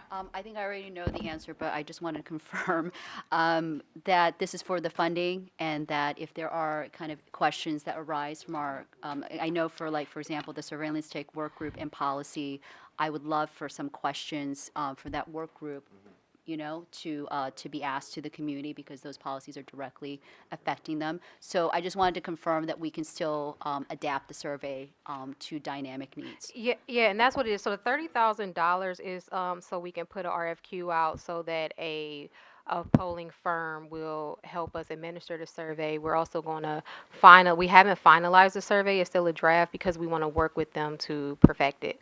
So that may be adding additional things on. Any further question or debate? Hence none, we're going to move forward. Commissioner Adams? Aye. Commissioner Benito? Aye. Commissioner Shore? Aye. Commissioner Early? Aye. Commissioner Kennedy? Aye. Commissioner Reeves? Aye. Co-Chair Ridgway? Aye. Commissioner Van Leer? Aye. Commissioner Wong? I, Commissioner Zayed? Aye. Co-Chair Rodriguez? Aye. Motion passes. The next item of business. okay. No, I just want to add something to the outreach report, that because we didn't have a meeting in November, you all with NACO, we did have a outreach event on Miles at the Kenningsworth Meeting Place where Commissioner Zaid, CPD was there to kind of physically do a survey, just to talk to the community, let them know who the CPCR is. Did I say that right? English? Okay. Anyway, just want to put that out there that the outreach committee is doing something. Thank you so much.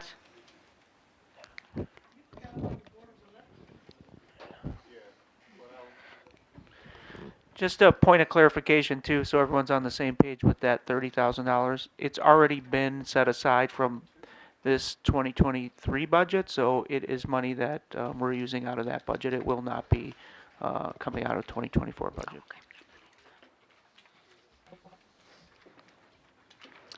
Thank you so much. The next item of business is the police committees. We'll start with the Police Policy Committee. Commissioner Pete Van Leer. Thank you, Chair Rodriguez. So yeah, the policy committee has been doing some work, particularly through its work groups. So we've had a surveillance tech work group that has met a few times, and we have spent a lot of time looking at the ShotSpotter GPO, and we will be taking that up in tomorrow's policy committee meeting, and that will eventually come to the commission. We've also started looking at the FUSIS, which does not, as far as we know, have a GPO, and we will be looking at issues or concerns about that, and what our suggestions are with that, what our work is with that. And we also have a crisis intervention and behavioral health work group. So I don't know, Commissioner Benito, if you'd like to speak to that work at all and talk about what's going on there. Sure. We've had 3 meetings, and the members are a mix of people with lived experience and also practitioners and leaders in behavioral health in our area. So far, we have kind of been working on laying the groundwork for what we'll be doing as a work group. We and getting all the work group members kind of up to speed on the commission and relevant pieces of the consent decree, understanding the distinctions between the CPC and MRAC. And then we also did a presentation for them about the recent findings out of Minneapolis and Louisville about the findings around violations of the Americans with Disabilities Act that many of us saw and learned about in NACOL. And then and we will be moving to have monthly meetings, and they are on the calendar, and people are welcome to come watch if they want to. There'll be additional updates that we'll discuss in tomorrow's Police Policy Committee meeting. Great. Thank you, Commissioner. So now I'd like to move on to this motion regarding GPOs, notices, directives, and orders. Hopefully you all have that in front of you. So this is a motion that has been in the works for a couple of weeks now, and we've done some revisions and essentially distilling it into a process that requires the division and the commission to establish a regular meeting schedule around these policies, particularly the GPOs and divisional notices that actually impact police policy. And through those meetings and other means, we're going to be notified when there is a change to a policy or a new one is being created. So that's in there, and then that's going to apply to all division GPO meetings. Like, we'll need to be in this process from pretty much from the beginning and be aware of what's happening. That will be identified, and then there's a process that we'll have to do final approval in terms of how we're going to approve the GPOs and where that happens in the process between the division, the city, and the monitoring team and Department of Justice. So we have some language in here around an emergency. So this came up, as you may be aware, in the mayor's letter last week in response to the original motion. So one way of dealing with that is through divisional notice. We're clarifying that it's not just all divisional notices, but those that impact police policy directly. So we had a meeting yesterday. Commander Carney was there, as well as other representatives of the division and the city chief Spencer Thomas, Dr. Anderson, and we had a pretty good discussion around the process, and it became clear that that was at least some of the concern around including divisional notices. So we've clarified that in this draft based on that conversation. The other part of that is also to really be clear on how the emergency process works, that the division must provide the commission with a timeline and detailed justification as to why there's an emergency, and then we can come back and we'll consult internally and determine whether that is justified. And then we can bypass the committee work and go straight to the full commission as we determine.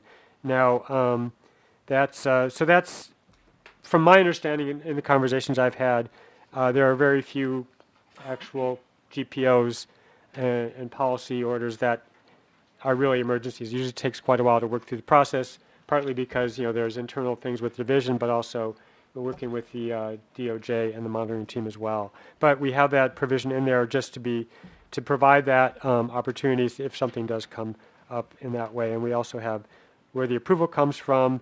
Again, that was modified somewhat yesterday. It could be either, our executive director will sign for the commission, for the city of Cleveland, the safety director, or the chief of police. So that's essentially what we have here. And so I would like to make a motion to pass this tonight in full commission. It has been moved and seconded. The question is on the adoption regarding GPOs, notices, directives, and orders. Any question or debate at this time? Commissioner Early. Thank you. To the chair, to the community and the rest of the commission members, I want to thank the policy committee for their input on working on this. I do want to say that during this process, I don't apologize for being aggressive and going after this policy change, but I do want people to know that my intent was not to shut down GPOs altogether. It was just to make sure that we were a part of the process, we had a voice, and we could do what the charter requires us to do. So that's the motivation by pushing this motion forward. Thank you. Co-Chair Ridgway. Yes, I just have a question for the chair of the policy committee, and it was a concern of mine before, and I think, we've had some initial discussion about it, because I know prior to the last couple of days, there had been no attempt to talk to the police's policy person. And I was interested, I'm interested in process always, because usually before a committee motion comes to the full commission, it has to be discussed and approved in committee. Then it comes to the full commission for a vote. To the chair, I'd be happy to respond. First of all, there were numerous attempts made to communicate with the division in the city on a number of issues related to the policy work, and we did not get the results we wanted. So I think this process from Commissioner Early actually helped jumpstart a lot of conversations. Okay. And after that was introduced, I ended up having a conversation with Commander Carney. And as I mentioned, we met yesterday with a group of people from our work group, from Director Goodrick. Commissioner Benito was able to be there, and it was a productive conversation. One thing in follow-up, and also I do want to take issue with it's my understanding that in the rules, of looking at the rules, there's not a requirement that we go through committee. I think it's a good process in general. And in fact, while we've not had a policy committee meeting about this, we've had a lot of conversations, one-on-one conversations. Commissioner Early has really spearheaded that, sort of like reaching out and getting input even from some non-committee members. So there's been some pretty good process. I'm not aware of anything in the rules that says we have to go through committee. I think any commissioner has the ability to put something forward to the full commission. I wouldn't argue that it's best if we can have really good discussion ahead of time in committee, but I don't believe that's in the rules. The other thing I want to highlight is that Commander Carney mentioned to me today as a follow-up that this essentially a draft of this with some differences that some changes have been made since last week to this piece. I took Commissioner Early's motion and distilled it into these bullet points, and I presented it to that group that met yesterday. And Commander Carney mentioned that he had taken essentially that with a few tweaks, one of which is also in here about the divisional notices that impact policy, and he has sent that along to the deputy chief, to whom he reports as his proposal for the process that we should follow. The division should also follow. So this, passing this tonight will put that in play very directly. This is, according to the charter, we have the authority to do this, and this simply starts to put the process together so that we can move forward with the powers granted to us, the authority granted to us in the charter. Yeah, I appreciate the additional information on, on this whole piece, because I do believe that there must be discussion at committee, that committee need, whether it's formally in the rule or not, but because I know last week there was some committee members in policy that had not seen this motion before it was designed to come to the full commission. Okay, so we had Commissioner Just for clarity, Van Leer. that's false because this motion was sent out before the commission meeting. So all of the commissioners saw this particular motion before. Discussion is not necessary, but the motion was sent out to all commissioners. So we got Commissioner Pete Van Leer. Yeah, so I've actually said what I was going to say in my Okay. last comment. So maybe. then we have Commissioner Benito. I have another statement to read from Commissioner Donaldson. I am both of us tonight. Okay. But before I do that, I did just want to echo some of what Commissioner Van Leer and Commissioner Early have said. I think that I'm very happy that we are moving forward in establishing this process, and I will say I did want to just acknowledge Commander Carney. I really felt like at our meeting yesterday that Commander Carney and additional members of the CDP really came in with a lot of willingness to engage in this process. There was no real disagreement on the process that was laid out, as Commissioner Van Leer said. So even though I know that there has been the letter from the mayor that expressed some concern, I did feel like there was a lot of cohesion between what the CDP would like to see as a collaborative process and what has been laid out in this motion. So I just want to, there's a couple folks here tonight that were at that meeting, and I just want to thank them for their role in this. And then I will go into reading Commissioner Donaldson's comment, which says that, in my opinion, the policy committee should have collaborated and presented the motion cohesively. Additionally, in my opinion, the motion should include guidelines regarding the timeliness of the commission's response. For example, within 7 days. The motion does state that the commission's meeting schedule shall not delay passage to advance critically important policy. However, the motion should also state how much time the commission will have to respond. Thank you. Oh, sorry, Commissioner Kennedy. Thank you. So I don't know that that Chair Ridgway was suggesting that it is a requirement that these right, that this is supposed to come out of community, but rather that it's perhaps a best practice. I share Commissioner Donaldson's concern about it not coming out of committee.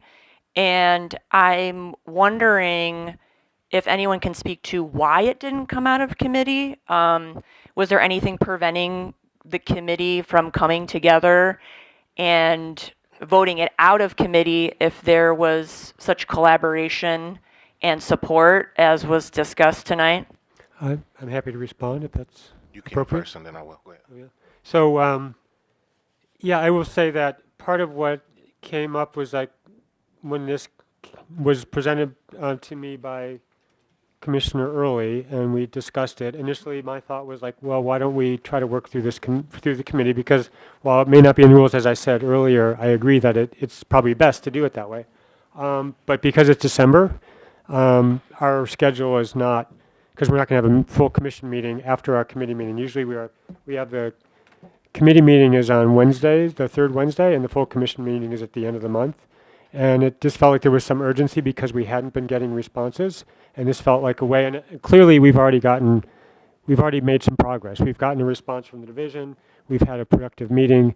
So again, as I mentioned earlier in response to Commissioner Ridgway, I agree that it's best if we can have a discussion. And the circumstances don't always allow for that, though.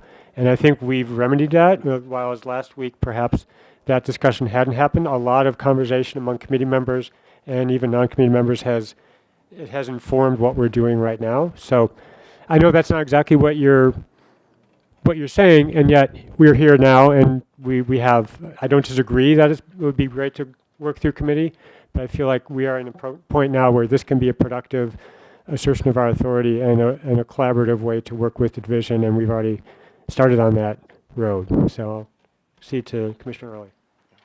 Well, it was Commissioner Wong, and then. Yeah, I was just responding to. So for me, it was none of the motions that I've ever presented have come out of committee. I've always put motions on the table on the spot. It is something that I have the right to do as a commissioner.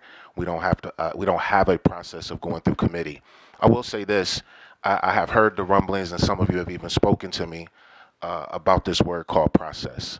I respect process until process interrupts progress. And I think that we continue to have a lot of process talk and, conversations. But this was a sense of urgency because we could not go into another year without being a part of the GPO process. So again, for my fellow commissioners, I don't apologize for being aggressive, but I didn't break the rules. But again, sometimes process gets in the way of progress, and that's my stance on that. Thank you. Commissioner Wong. Okay. Thank you. So I do, as the rules chair, want to concur with Mr. Van Leer that the only rule we have for something that has to go through the Rules Committee is a rule. Before, that was because it has such broad effect on the workings of the commission. I am not here to argue about the process, except that I feel that the process has affected the content. I don't believe in arguing the process just as a stumbling block. So I have a divergent, something to say about this this motion. What I'm concerned about is that what actually happened is I read Mr. Early's, and please bear with me because I want to make all my points. I read Mr. Early's motion, I thought about it, and I am 100% on board with us asserting our final authority for GPOs. I think that is great for collaboration and is great for the maturity of the commission. I wish it actually had been done sooner, quite honestly. So I understand the urgency of getting this through. However, I have quite a bit of misgivings about the motion as printed. I attempted last week to draft a simpler motion because I think the spirit of this motion is that we want to cease the enactment of GPOs without our final authority and consent, and we want to necessitate that there is a collaboration which requires giving us the drafts, giving us the physical materials of the GPO. So I crafted another motion to address that, which was simply that, I'm sorry I didn't forward it because I forwarded it to the committee, simply was to say that within 45 days before something, and these can change, right? These numbers can change. 45 days before something, the GPO or directive is enacted, the city would have to give us those drafts. And if they don't, it won't go live. If they didn't fulfill that first part, it will never go live. But we as a commission can vote with full authority, with our majority vote, to enact it sooner. And I did this because it's the inverse of what is somewhat asked for in Kyle's first motion, because I anticipated that the mayor may say, oh my gosh, you guys have all the authority for the GPOs. This could create a situation that GPOs are held up, right? I think our goal is to collaborate. So how do we put up the barriers and facilitate that behavior? Going back to, so I submitted that motion to Mr. Van Leer, the whole committee. I'm a little bit disappointed that the only thing of my motion that was included was not, and it's not because it's my motion, it's because I think that that is a better process to facilitate the collaboration and behavior, is the two whereas clauses. And the first whereas clause, as I thought more about it, shouldn't even be in this motion because it talks about policies regarding recruitment, what Mr. Chura has said should be included. He wanted a broader motion, I believe, for it. And going through very quickly my problems with this motion, there are things just broadly that I feel either already happening. So like from a bird's eye perspective, I'm having trouble understanding how this changes our relationship with Mr. Carney and other people, how we are enacting our authority. Because what I see really happening is that we're having a lot of meetings. And you know, I like meetings, I like meeting people, but I like meetings that are productive. So in the first, the fourth paragraph, a regular meeting. Well, there is already a schedule for GPOs. Are these going to be additional meetings? The second, the next paragraph, there's a lot of words in there that I am troubled that will bind us legally. Sometimes when we add words to specify, it actually traps us more. That's why I asked for a simplified motion. And then I'm very concerned about the penultimate paragraphs that give the co-chairs, the policy chair, and the executive director the ability to enact a GPO in an emergency. Mr. Van Leer has already said that there are like limited circumstances for that. So I would like that spelled out. And if it's limited circumstances, I don't know why that clause or those paragraphs are already there, because I'm very concerned that the power to enact policy, which will affect all police officers and the community, will rest in the hands, if they can say it's an emergency, in 4 people's hands. That's incorrect. Point of clarification. So how does that not?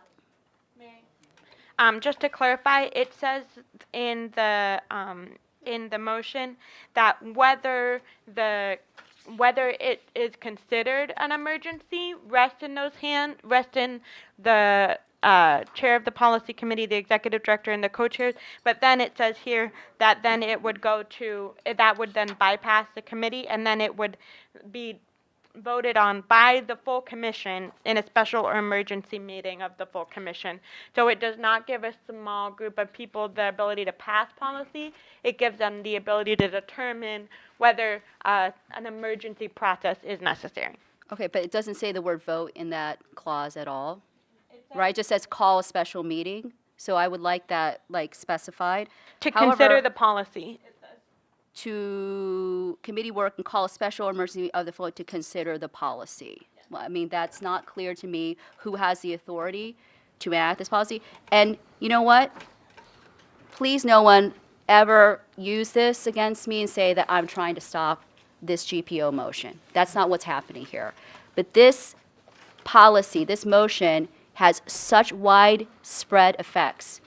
And I wish, for once, or not for once, but this time I agree that it should have gone through the committee. It did not, for once, maybe twice, but this is not an attempt to stall the process. I don't believe that people, I was never included except to read it and issue, and I received no feedback or response to my alternate motion. It's not a competing motion. I gave multiple also amendments to lack of clarity in the original motion that were very unclear, like misplaced modifiers that we didn't even know what was happening, So I would like to echo the sentiment I've heard from many people, is that we should be collaborating. I think with all of the things I've done, I've attempted to collaborate. Whether you could disagree with me or not, I've attempted to collaborate. And I think something as important as this should probably get through a thorough discussion in public. So, and I've already noted multiple things. I'm happy to amend this. If we want to stay, we can amend this. Okay, But thank you. Thank you. Commissioner Kennedy, okay. I agree with Commissioner Wong. This is extremely important, and I think it would have been more thoroughly prepared had it gone through committee. Just two things I want to emphasize. One, no one said that there's a rule that things must go through committee. That's not what we're saying, right? And no one's suggesting that there is a rule that these types of motions need to go through committee. That's not what we're saying. And to talk about it is sort of distracting from the point, in my opinion, number one. Number two, when I asked why this didn't go through committee, noticed that I got two very different answers, right? Commissioner Van Leer said we just couldn't coordinate our schedules, which, okay, I mean, it's a committee, so in a situation like this, you should probably call an emergency meeting for an emergency order. And then Commissioner Early said that that process shouldn't get in the way of progress, which I was not suggesting at all. That I don't think that putting something through committee would halt progress in any way. If anything, it strengthens your motion before it comes to the commission. And so that's just what I wanted to add in response to what I heard earlier. Commissioner Benito. Yes. I think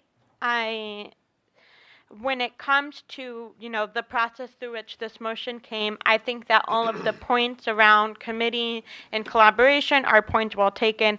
I do want to just acknowledge that this particular motion has been collaborated on by the policy committee in terms of having discussion and,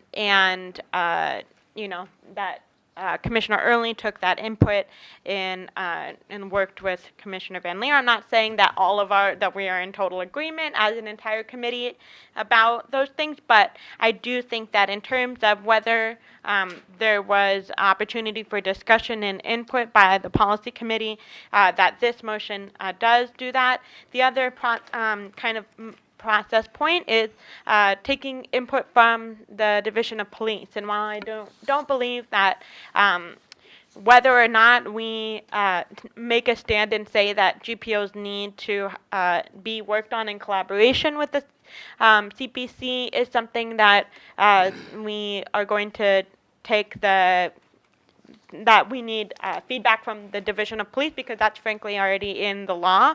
However, I do think it was really important that we receive feedback from the CDP on what this process might look like. And I do believe that with the meeting that we had yesterday and also with additional conversations that have happened with Commander Carney and other members, I do believe that this motion has also had that process. I do want to commend Commissioner Early, and I think he and I have had some frank conversations about process, but I do think that because we, however imperfect the process may have been, because we did come together and do this, I do think that we've made a lot of progress in making this collaboration happen, and so I want to thank him for his leadership on that.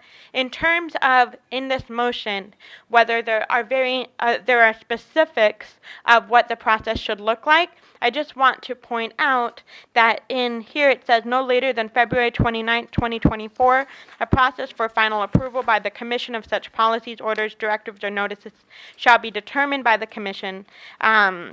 And so I think that what we are talking about is two separate directives, which I think is prudent because we do want to develop this process in collaboration with the CDP. There, in terms of Commissioner Wong talked about a 45-day, time limit for us to make decisions. And while when I first read it, I thought it was really good.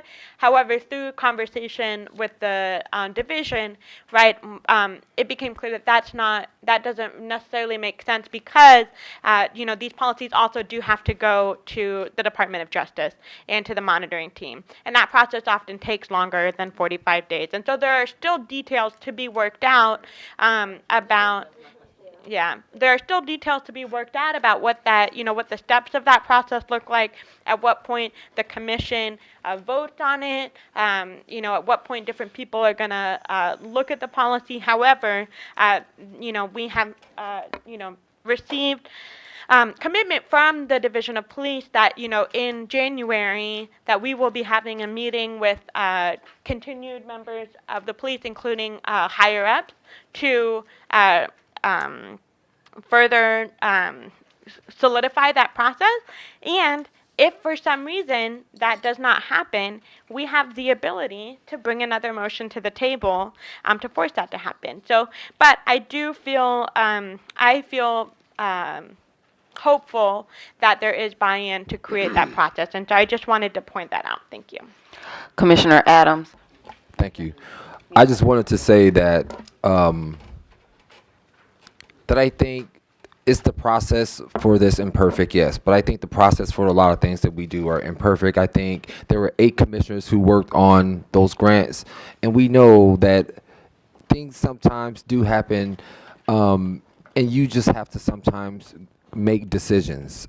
So I just want to say that, but I also want to say that I do not want us to set a precedent where we have committees set up and that work that pertains to those committees don't work through those committees. I don't want that to be a precedent for the commission. So I think that's maybe what some of the conversation about process is about. But what I don't want us to also do, I don't want us to get lost in the weeds, because the reality is that this is a solid motion.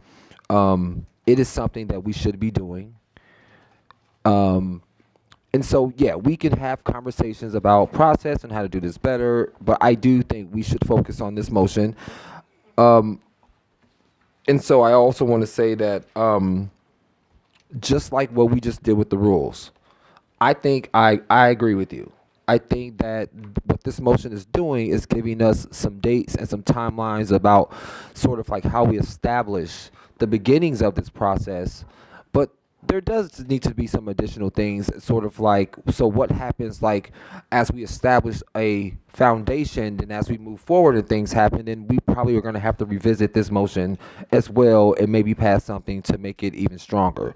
So I don't want us to get lost in that timeline thing, and I don't want us to get too lost in the process. I think everyone has valid points on that. What I would like to do is I would like to actually offer a friendly amendment to this motion. As I spoke with Commissioner Van Leer, I did not get an opportunity to speak with Commissioner Early. But what I would like to add is in the paragraphs, the one that starts with by January 31st and the one that starts with through these meetings, my concern is that I want a clear statement of when it says the commission, I would like that specified. I feel, and I've expressed this, my personal view is that I think that the chair of the policy committee should be the person, the point person for this. They are the head of policy. This is GPOs. So I would like that to say the chair of the policy committee. But I also think that because I've always felt this way, that the co-chairs should be aware of what's going on the full commission. So I think we need to respect the position and the authority of the policy committee chair, and they need to take the lead on this. But I also feel like the co-chairs, because they are co-chairs of the commission, should also be included.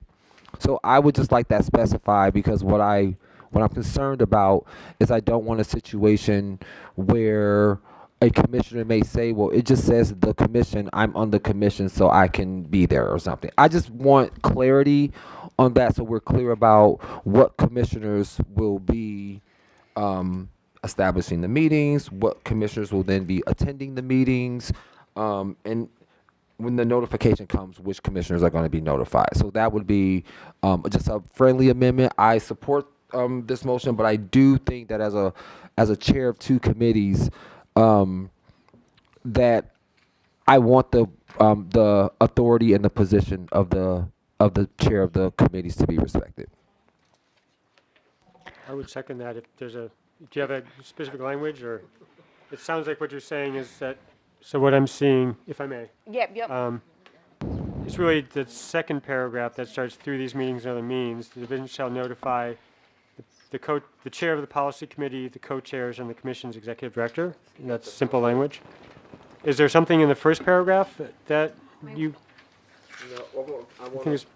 I was pointing to the first two paragraphs. Okay, so that would be the motion. Then I could make that motion, the friendly amendment, to notify the policy committee chair, the co-chairs, and the executive director within 5 days.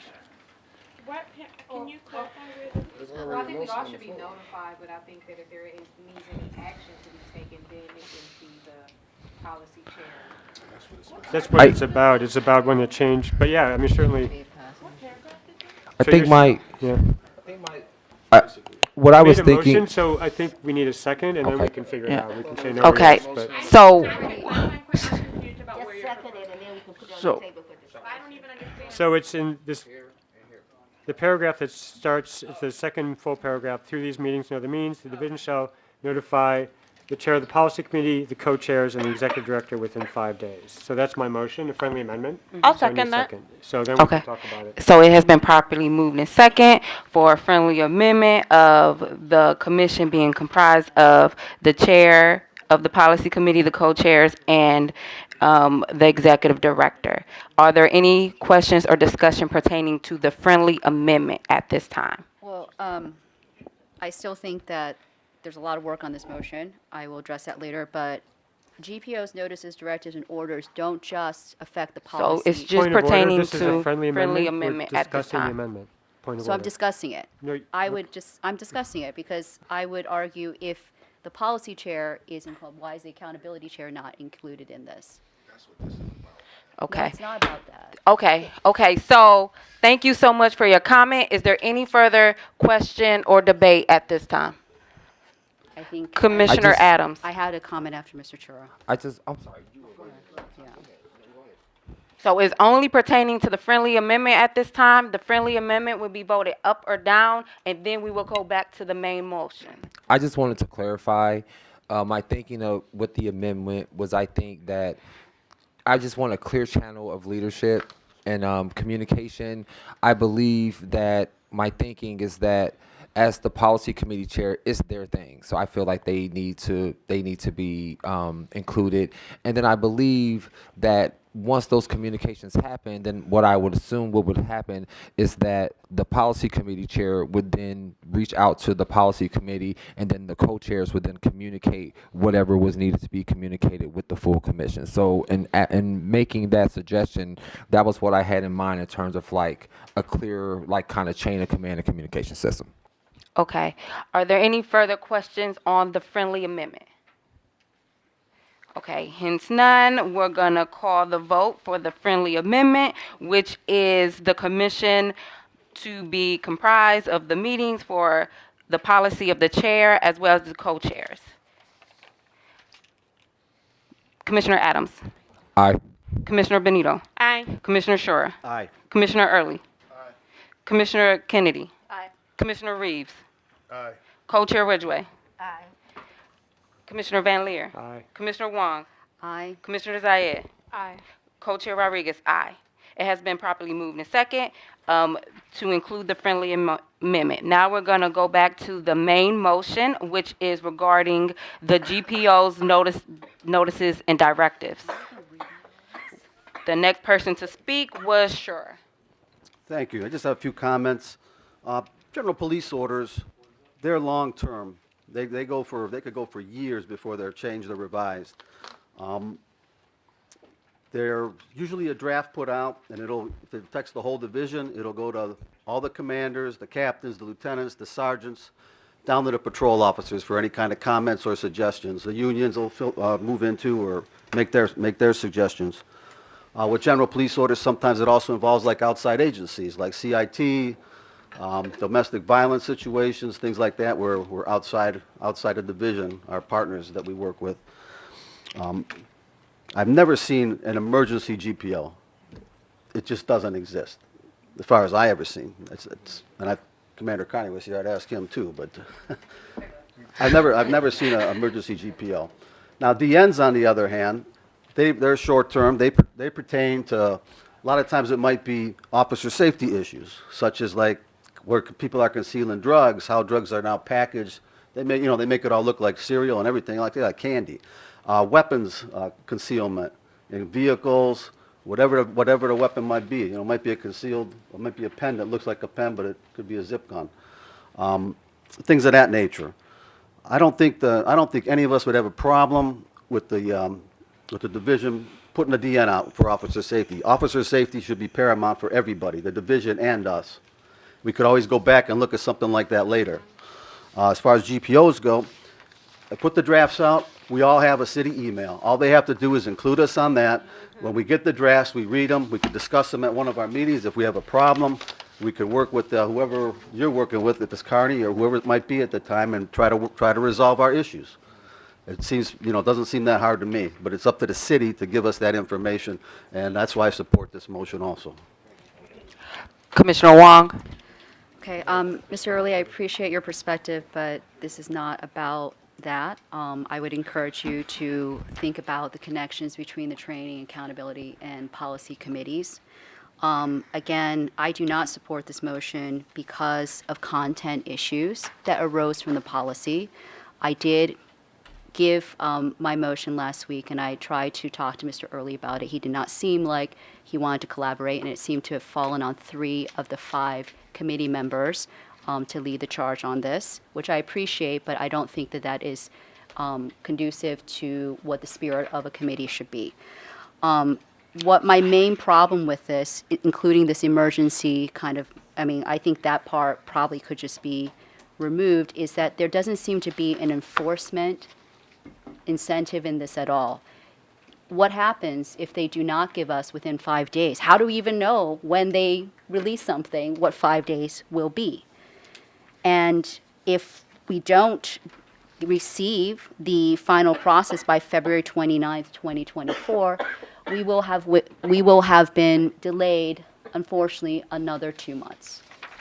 And I don't want to disparage Commander Carney, but my experience with the division is influenced by the fact that our Brady Giglio group has asked for records since October 27th. And the same, it's 52 days now. They're supposed to provide this in 21 days. I think going to the division, who suddenly, it seems like, I don't know what it was, maybe it was the last meeting, suddenly the Red Sea is parting.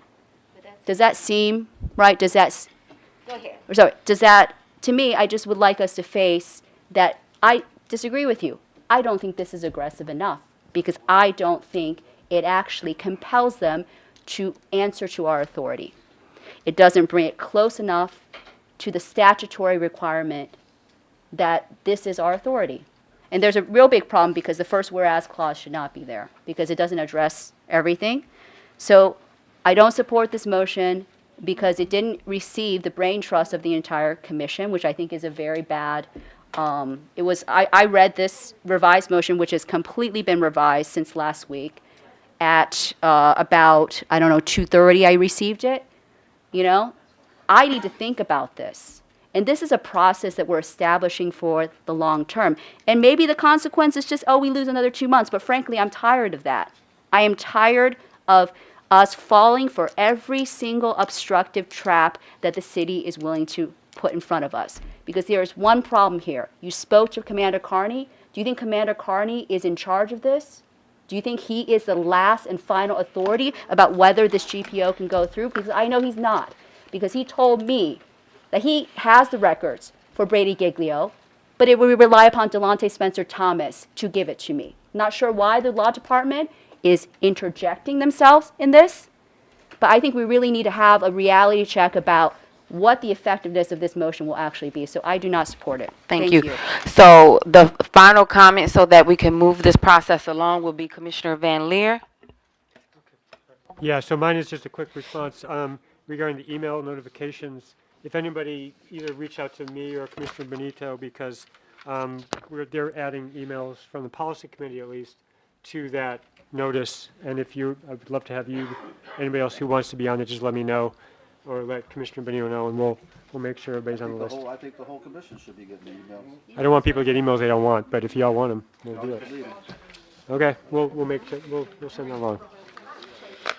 Okay, the question is on the adoption of the motion regarding the GPO's notices, directives, and orders with the friendly amendment. We will call a vote. Commissioner Adams? Aye. Commissioner Benito? Aye. Commissioner Shura? Aye. Commissioner Early? Commissioner Kennedy? Abstain. Commissioner Reeves? Aye. Co-Chair Ridgway? Aye. Commissioner Van Leer? Aye. Commissioner Wong? No. Commissioner Zayed? Aye. Co-Chair Rodriguez? Aye. Motion carried. The next, Just to the chair, co-chair. So it carried with this statement on the, next to the last paragraph, about emergency, even though, No. yep. even though it was stated Yep. by, The only addition was the friendly amendment. There wasn't any other form of motion, so at this time, we're going to move forward with the next item of business. At this time, I did not receive police accountability, so if we can please have just a quick reflection on the training committee. What are you talking about? Here. Huh? I have a report. For the accountability? Yeah. Okay, I apologize. Police Accountability Committee. Okay, I do want to just make a reference that what we passed is something negotiated with the city, so I caveat emptor in the future. So the Police Accountability Committee, I'm glad to report that though we have not met as a committee, because quite frankly, we don't have the records and we don't have some of the work that we need done from the staff to proceed. I don't believe in wasting the public's time on this. Brady Giglio work group and discipline work groups have been pushing forward. The discipline work group met for once, and we have very seasoned people like Mr. Lima and Mr. Richard Jackson on that were at the meeting. So I'm glad that we are moving forward and on that. And all of our work groups, you can Zoom in or you can attend in person. The Brady Giglio work group, I would like to comment about a little bit more. That has been stalled, as you know, since October 27th was when we requested the records. To this date, we still have not received the records. I'm a little trouble, Mr. Goodrick. I haven't mentioned this to you, that I noticed when I looked back at the records request that you had changed my records request without consultation with me.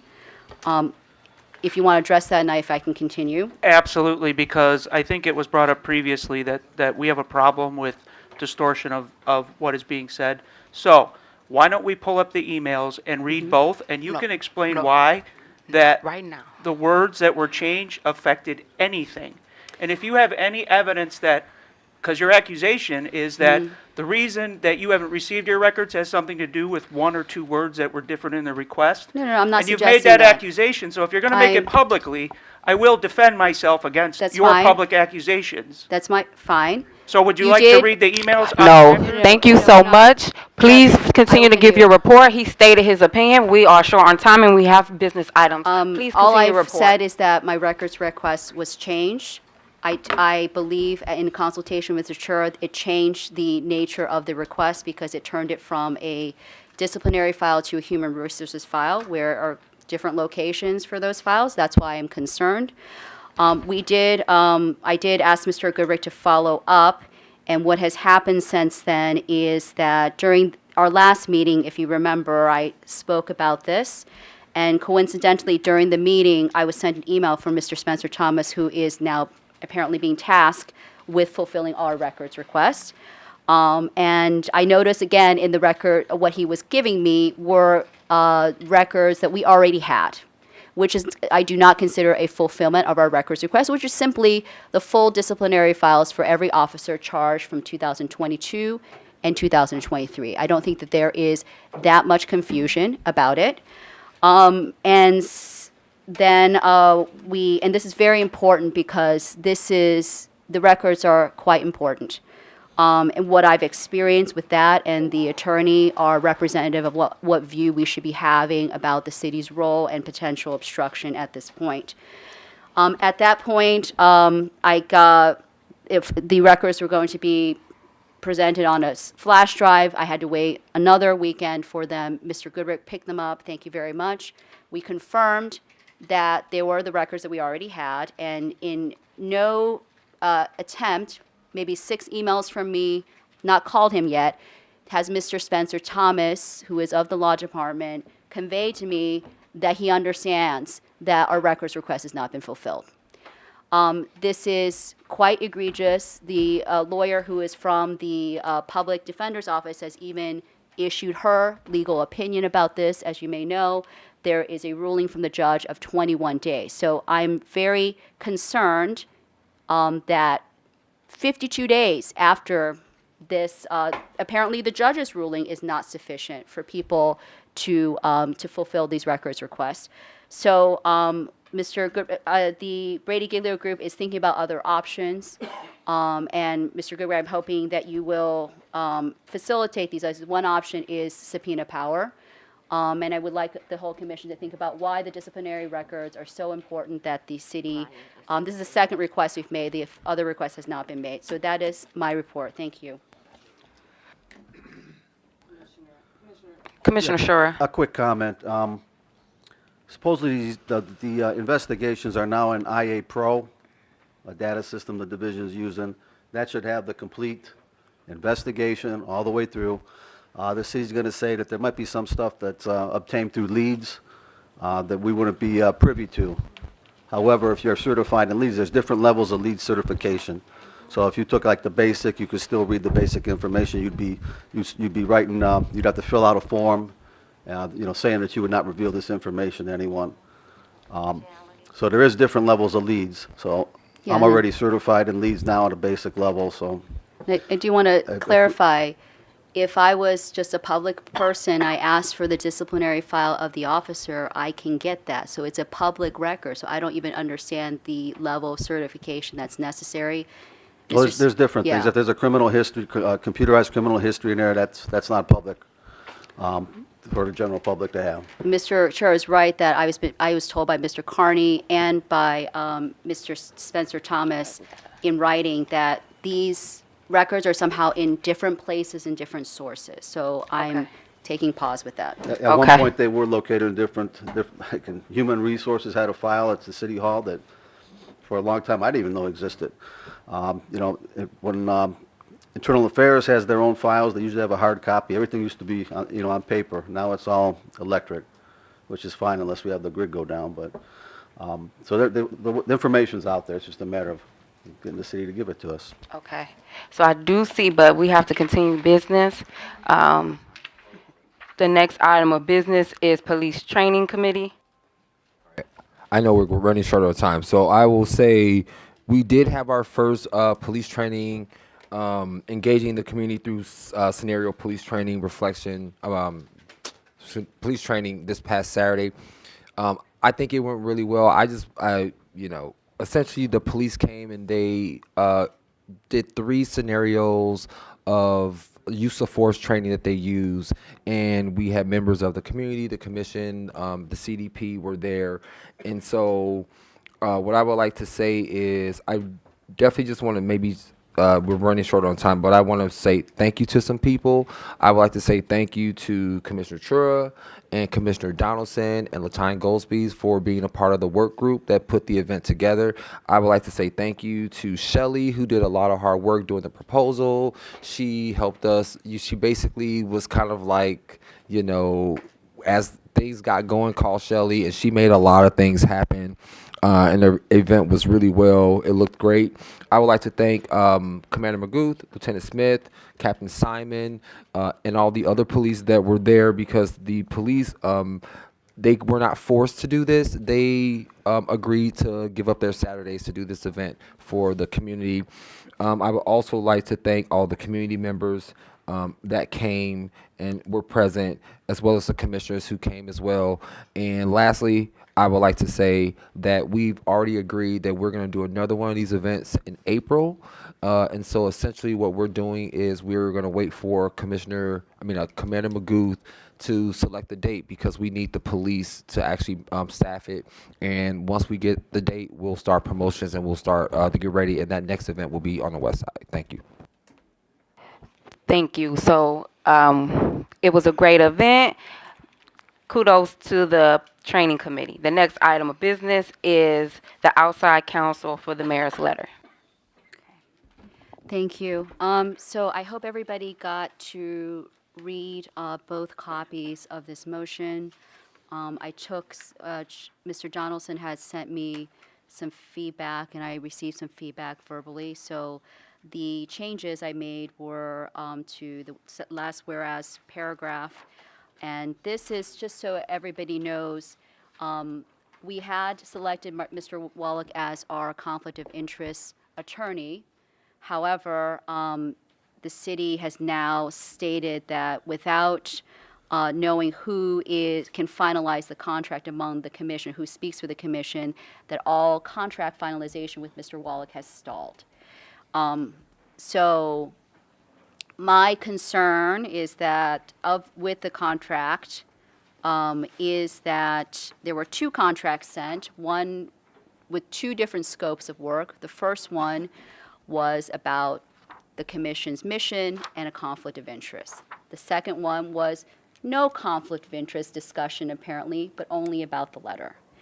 And more troublingly, as me and Mr. Chura have discussed, there are provisions in the contract, which I sent to you, that state that Mr. Griffin, the law director, will have the ability to monitor Mr. Wallach's work product every 2 weeks, his, writings, and will have the ability to fire him under disciplinary rule 2.1110 or something like that.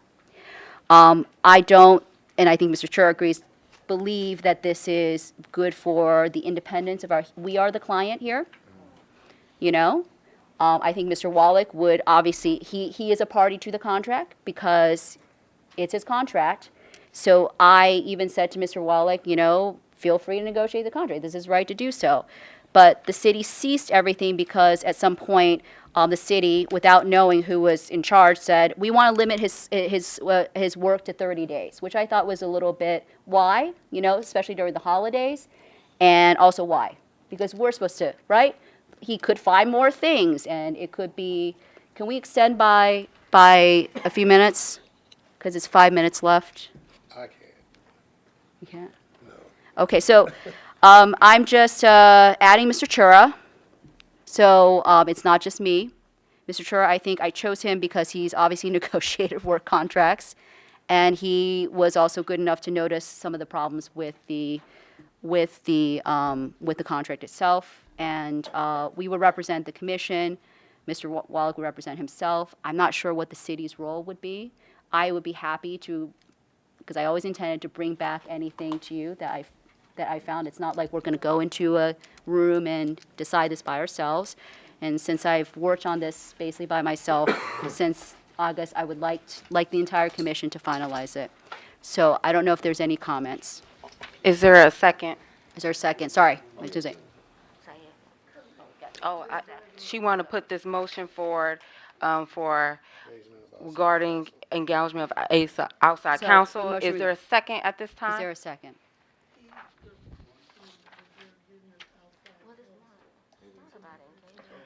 Is it a second? second. Okay. It was properly moved and seconded. The question is on the adoption of the motion regarding engagement of outside counsel. Is there any question or debate at this time? I think Commissioner Zayed and then Benito. So when I gave verbal feedback regarding my opinion on this, I asked that you, first of all, you are fully, you're qualified to do these negotiations, and we are so lucky to have Commissioner Churer and his knowledge. But also, I don't think that the commission is fully represented with just the two of you. I asked that you reached out to Co-Chair Ridgway to ask her if she would be able to sit in on those negotiations, and she said that she was not.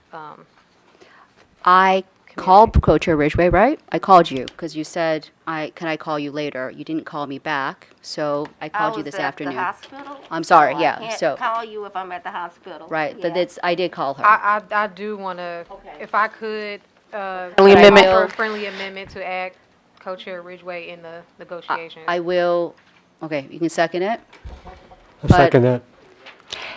The question is on the adoption of the friendly amendment of adding Co-Chair Ridgway to the commissioners that will discuss the outside counsel. Is there any further question or debate at I this time? will say that regardless if you add Commissioner Van Leer or anybody else, the more people in the room, the harder we are going to have. And I don't understand what representation, and we throw that word around a lot, means here, because Okay, we're we're on the time.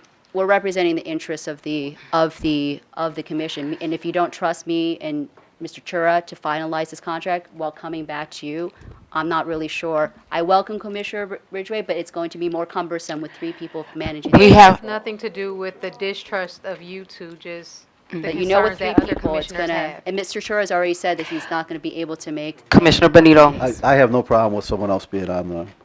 Commissioner Benito. Thank you. Good. Any further question or debate on this friendly amendment? Okay, let's take a vote. Commissioner Adams. Aye. Commissioner Benito. Aye. Commissioner Shore. Aye. Commissioner Early. Aye. Commissioner Kennedy. Aye. Commissioner Reeves. Aye. Co-Chair Ridgway. Aye. Commissioner Van Leer. Aye. Commissioner Wong. Aye. Commissioner Zayed. Aye. Co-Chair Rodriguez. Aye. The friendly amendment passes with unanimous consent. So we will go back to the main motion, which is, I'm sorry, I got a lot of papers here. Hiring the outside legal counsel. Commissioner Benito. I just have a statement to read from Commissioner Donaldson, which says that, in my opinion, some of the language in the original motion was subjective, so I want to thank Commissioner Wong for updating the motion. I would suggest that the current motion identifies the members of the ad hoc committee mentioned in point 2. From my understanding, the ad hoc committee members are Commissioner Wong, Commissioner Van Leer, Commissioner Early. That said, I am not sure why Commissioner Schur is included in the, quote, authority to take all actions necessary to effectuate Mr. Wallach's engagement. Shouldn't that action be reserved for members of the ad hoc committee? And I will just say that I don't understand the distinction of not including the members of the ad hoc committee in that, but I think that I appreciate the friendly amendment. I feel like that addresses some of that concern. So. So we have Commissioner Van Leer. I see Commissioner Gregg.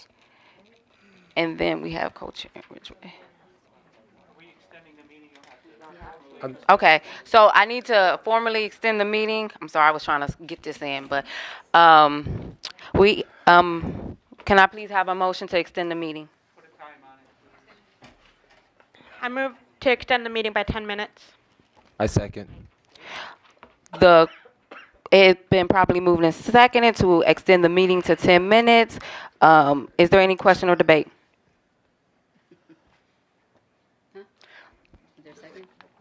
Okay, we already been said. Okay, so we're gonna take the vote. Commissioner Adams? Aye. Commissioner Benito? Aye. Commissioner Shura? Aye. Commissioner Early? Aye. Commissioner Kennedy? Aye. Commissioner Reeves? Aye. Co-Chair Ridgway? Aye. Commissioner Van Leer? Aye. Commissioner Wong? Aye. Commissioner Zayed? Aye. Commissioner Co-Chair Rodriguez? Aye. The motion passes with unanimous consent. We're gonna return back to the ad hoc committee.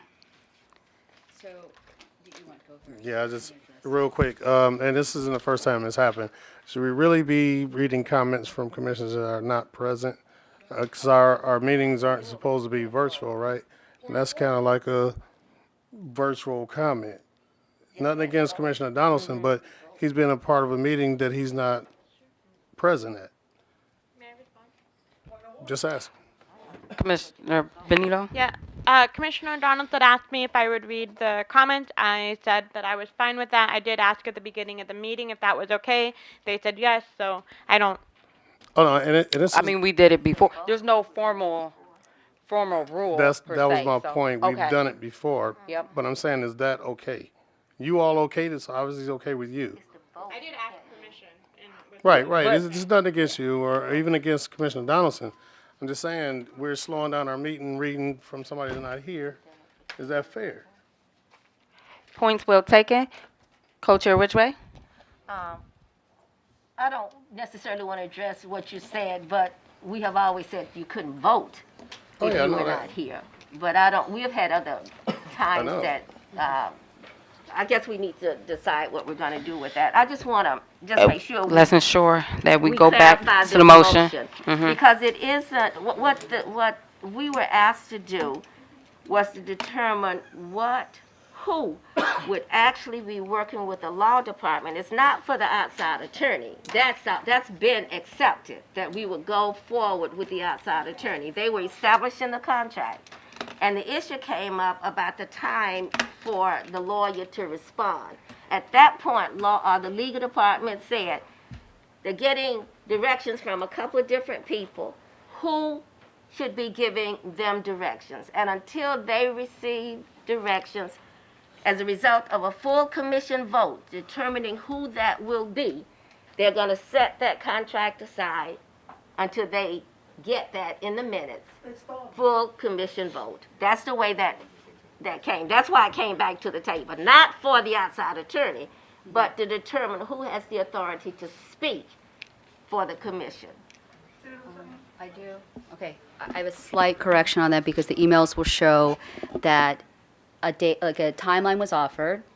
I said nothing about it because I would bring it back to you guys. Naturally, at that point, no one was designated. I was just on the emails because it seemed natural. But unfortunately, one of the co-chairs said, yes, go ahead with that. And I did not think that they had the authority. This is why I was hesitant to include them on this. And Co-Chair Ridgway is right. We're not voting on the attorney, right? We are selected him.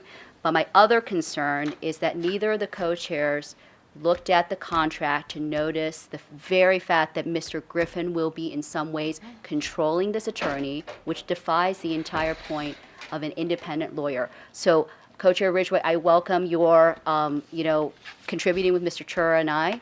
The reason and to address Mr. Donaldson's issue, but we need to be very careful about this because we don't want to hamstring, we've worked on this for a long time, we don't want to hamstring this attorney who is going to, who is very, qualified and one of the only ones that can help us because of all the attorneys work for the city, a lot of them. To answer Mr. Donaldson's question, I'm perfectly fine with Mr. Van Leer or Mr. Early coming with me, but the problem is that is a quorum of the ad hoc committee. And I'm perfectly, ad hoc, and also the policy committee, but also if only Mr. Van Leer came with me, it's still a quorum of the ad hoc committee.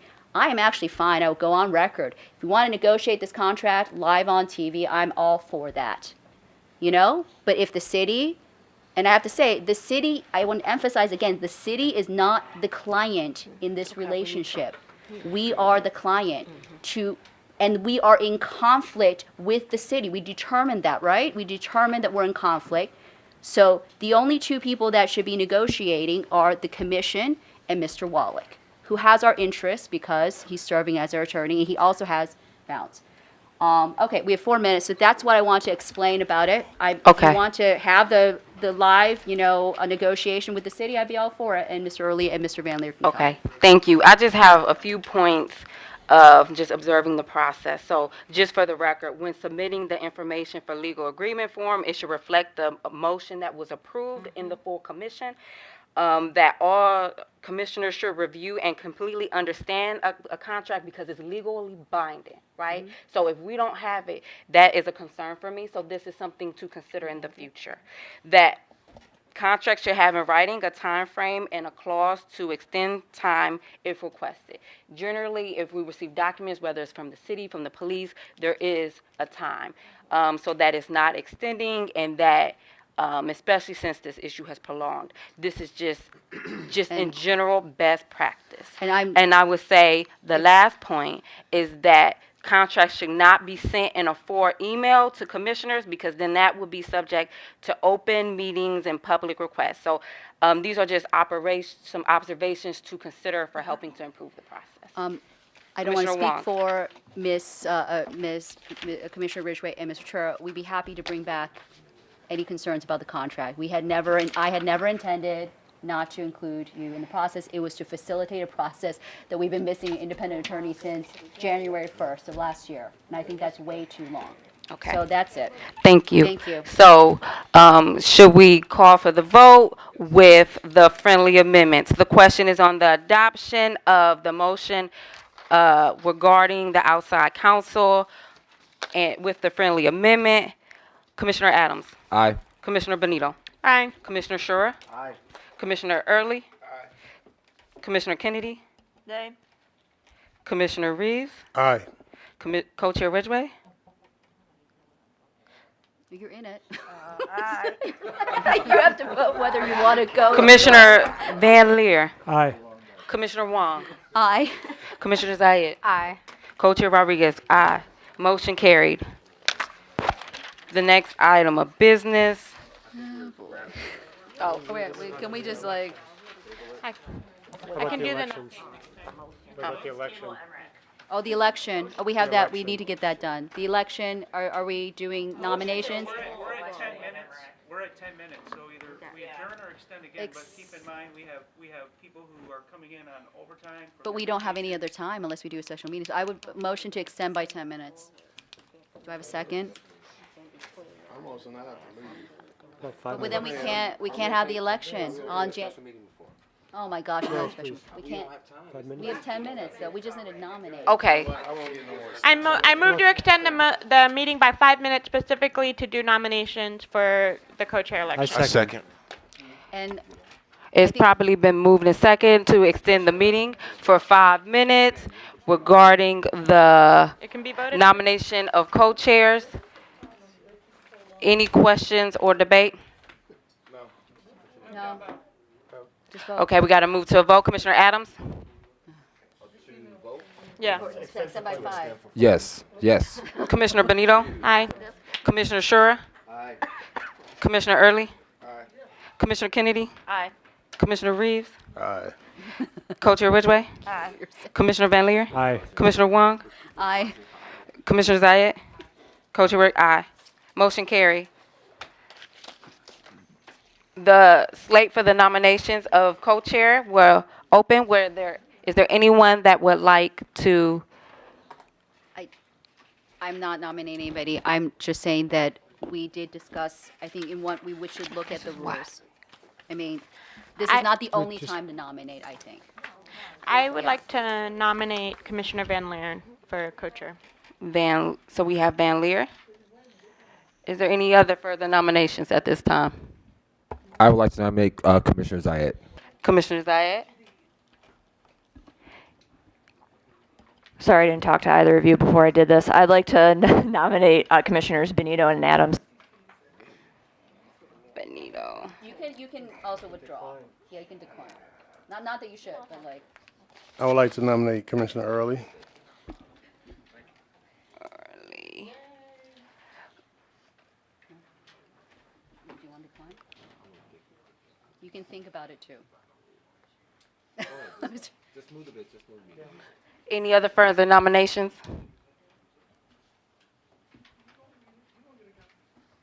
Anyone would like to self-nominate? Any other nominations at this time? You can still nominate yourself or other people. Was it a week or something? 7 days. According to the rules, so if you were nominated tonight, all you have to do is confirm within 7 days if you accept. That's the rule you just adopted. So, no need to speak on it tonight or. Okay, so the nominations are Commissioner Early, Commissioner Adams, Commissioner Benito, Commissioner Van Leer, Commissioner Zayed. Nominations closed. For now.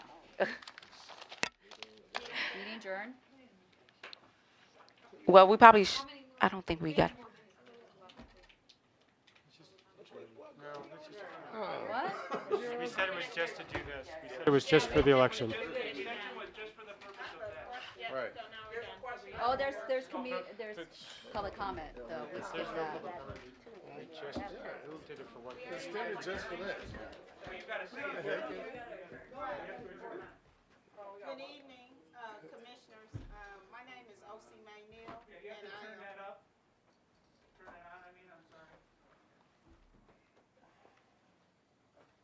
Thank you. Good evening, commissioners. My name is O.C. Maynell. I am the president and CEO for Spread the Love Foundation, one of your community partners. We were approved for a grant from the commission, and we are en route to start our programming at the Juvenile Detention Center, and we are awaiting funds. Like, our program is due to launch the second week of January. We haven't even received a agreement to sign, let alone a check. And so I'm asking, like, where are we in the process? Because we were expecting for this to be done by October or November. We're going into 2024. Oh, I would suggest you talk offline to. yeah. You have to. I was gonna say that's my understanding is that once we pass the grants, that the facilitation with the city goes to the every executive single director. grantee is in a different stage of the process, so check your email. I have. And I'm on my emails every day. okay. I haven't received Have anything. you sent what? I've sent everything. What was requested? I've had Okay. So the 4 or law 5 department is different trying to emails. process, 2 people are trying to go through 30 contracts. They're working as fast as they can to get every contract facilitated as quickly as possible. So as soon as the contract is ready from law department, it will be sent over. If you provided all the documentation that was requested in the emails to so that they can finalize the contract, it'll be here as soon as they can do it. We don't have So, no idea when we this do is not gonna- have a timeline. No, we they're can't working call- as fast we can't as they call can. and check. I'm You from can the you city can too, you can Jason, follow up so with I me. know I Okay. how understand. things You go. can Thank any you. grantee can So follow. when I received the last email that I received from Janita, or I'm sorry if I'm butchering her name, but it was another email. Oh, we forgot this, and then another email. Oh, we forgot that. Oh, and then the law department want to know, and so at the end of the day, to go back and piggyback on your comment about the infrastructure for small startup grassroots organizations, we out here trying to do the work. I'm here doing the work with y'all in addition to what my organization is doing. So at the end of the day, what I expect from this process is at least communication so that we can continue to do the work, because at the end of the day, I've been doing this work for free for 3 years, but I cannot expect staff to come on board and to move forward with Cuyahoga County if we don't have funding. So it's fine if it's stuck in the process, but what I do expect is to be communicated with so that I know I'm not wasting my time with this process. Understood. So And we'll check all the communications and see exactly where we're at if you need to after this meeting. So I'll pull up your specific email chain and see exactly what point we are at. you want me to send it to you? No, I'm CC'd on all of it. Yes. Okay, well, Yes. you're not CC'd on all of them because I took you off some of them. Oh, okay. Well, me and Janita were going, back and forth, but I sent her everything that she asked for, and that was still weeks ago. Yeah. So if the law department was already looking at it and they provided feedback, I don't understand why it's taking more weeks on top of weeks to say, okay, you did what you needed to do. Why is it not going through? And you can look in the procurement system and see where everything is stuck. And well, the funds are already put aside, so it's a matter of contract. No funds can be released until there's a signed contract. So I'll look at where you are in the contracts process. So. Okay, so I should know something by tomorrow, is that what you're saying? Yeah, we'll know something Especially like tonight. You and I will Monday is take a look at it Christmas. tonight, yes. Okay, Yeah, so yeah. I have a few more minutes, but I have people that's waiting on me because we got 400 toys to Then get I'll out call between you. tomorrow and Get the yeah. toys and I'll circle back with you in the morning, OC, okay? Thank you, guys. I know Ms. Bickerstaff. Yeah, I just want to know what's taking y'all so long with this lawyer issue. We've been at time. This lawyer issue been going on a long time. What is the problem? Why does it keep going back and forth, back and forth? This has been going on for a while. Why is it that this gotta keep dragging? What's the issue with that? See, this is what I need to focus on instead of focusing on me. Trying to attack me. Where is the lawyer at? You just need to say adjourn because The meeting is adjourned at 8:48 p.m. I don't want to go